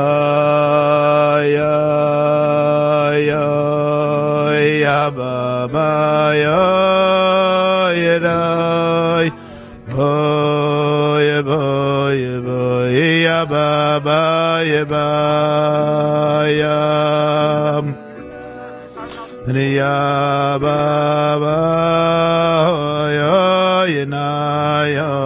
na Hi Baba Yaba Ya Khlaylaykim Dawai Min Nafshi Ki Mimeno Sikva Ya Chotzuli Vishuasi Misgabi la yevemot ya ba ba ya ba ya ba ya ba ba ya ba ya ba ya ba ba ya ba ya khlaylaykim Dawai min nafshi ki mimeno sikvosi ya khosri vishuasi Misgabi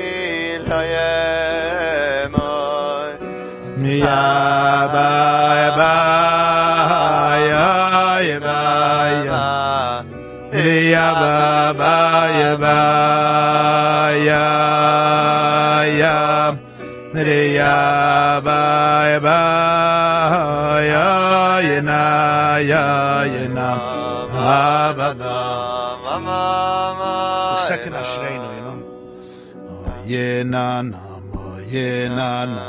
Yenanam.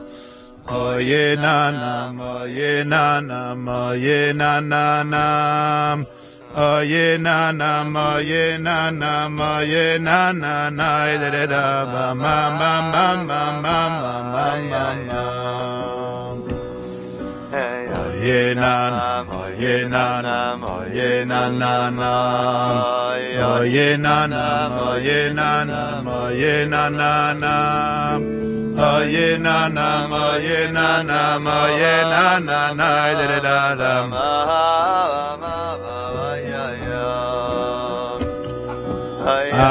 Ashreinu, ma tov chelkeinu, umanoyim geiraleinu.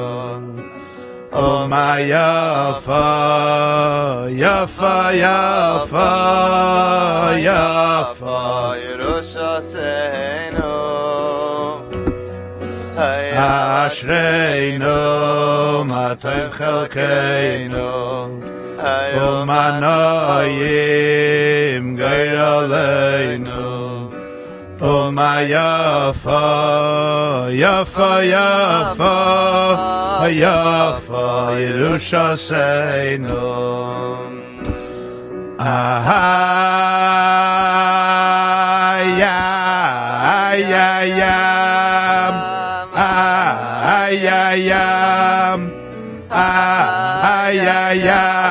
ay ay ay da da ay ay ay ay ay ay ay ay da da ay ay ay ay ay ay ay ay ay da da ay ay ay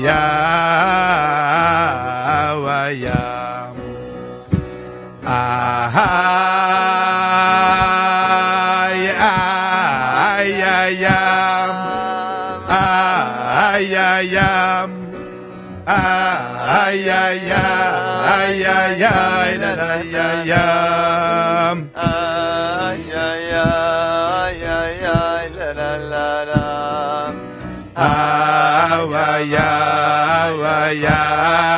ay ay da da ay ay hey Ashreinu Matov Chelkeinu Umanoyim Geiraleinu. Hey, oh my Yafa, Yafa, Yafa, Yafa, Yerushalayim.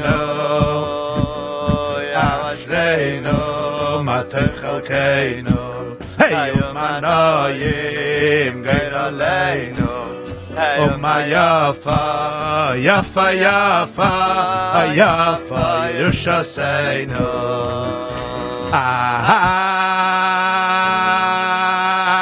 ay ay ay ay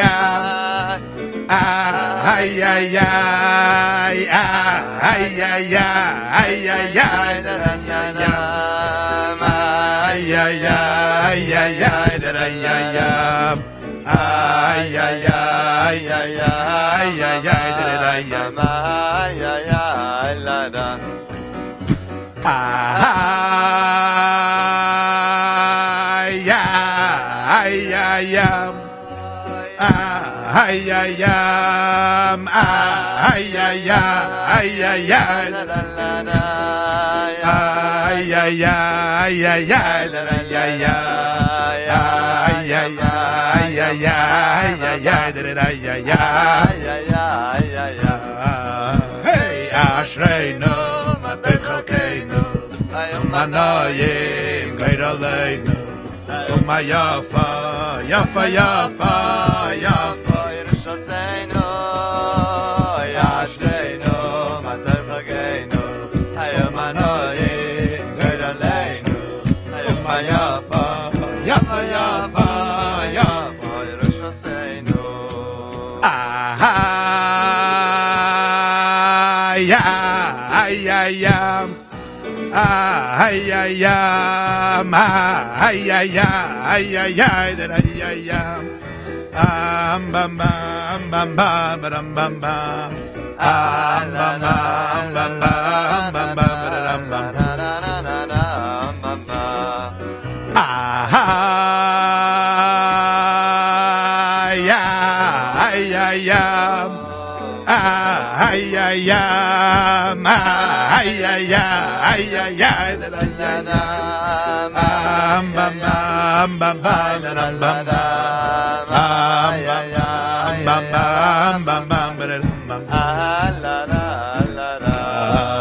Hey, Ashreinu, Matet Chalkeinu, Ilmanoyim, Great Aleinu, Yafa, Yafa, Yafa, Yafa, Yerushaseinu, Hey, Ashreinu, Matet Chalkeinu, Ilmanoyim, Great Aleinu, Yafa, Yafa, Yafa, Yafa, Yerushaseinu.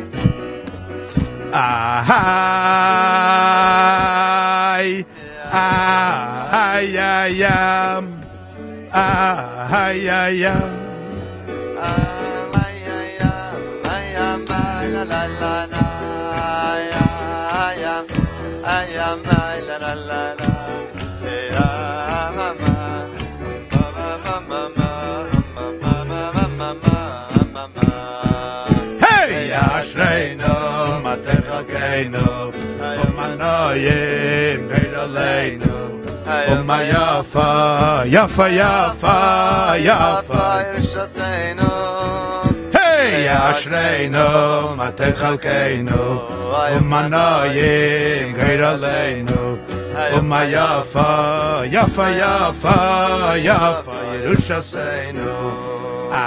Yafa, Yafa, Yafa, Yafa, Yerushaseinu.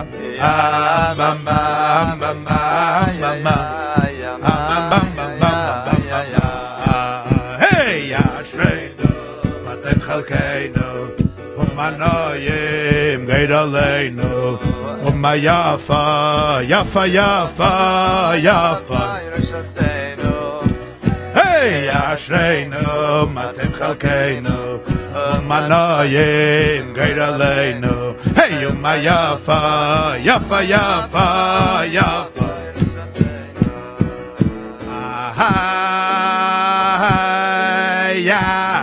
Bam bam,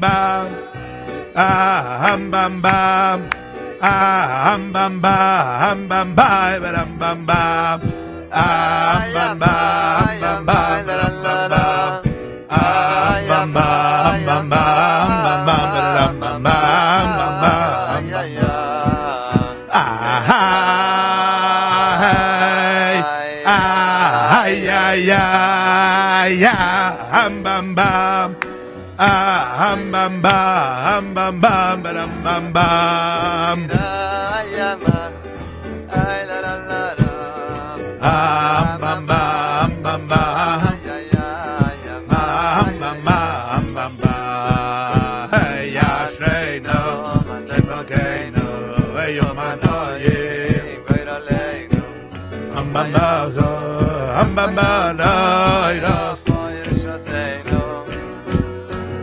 Ashreinu Matechakenu Umanoyim Geraleinu Umayafa Yafa Yafa Yafa Yerushalayim Ay ay ay ay ay ay ay ay ay ay bam bam bam bam bam bam bam bam bam bam bam bam bam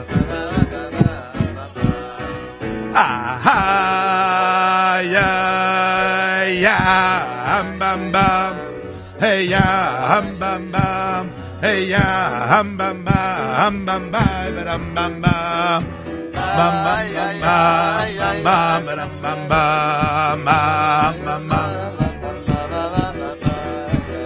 bam bam bam hey Ashreinu Matechakenu Le'emanoyim Geiraleinu Umayafa Yafa Yafa Yafa Yerushalayim hey Ashreinu Matechakenu Le'emanoyim Geiraleinu Umayafa Yafa Yafa Yafa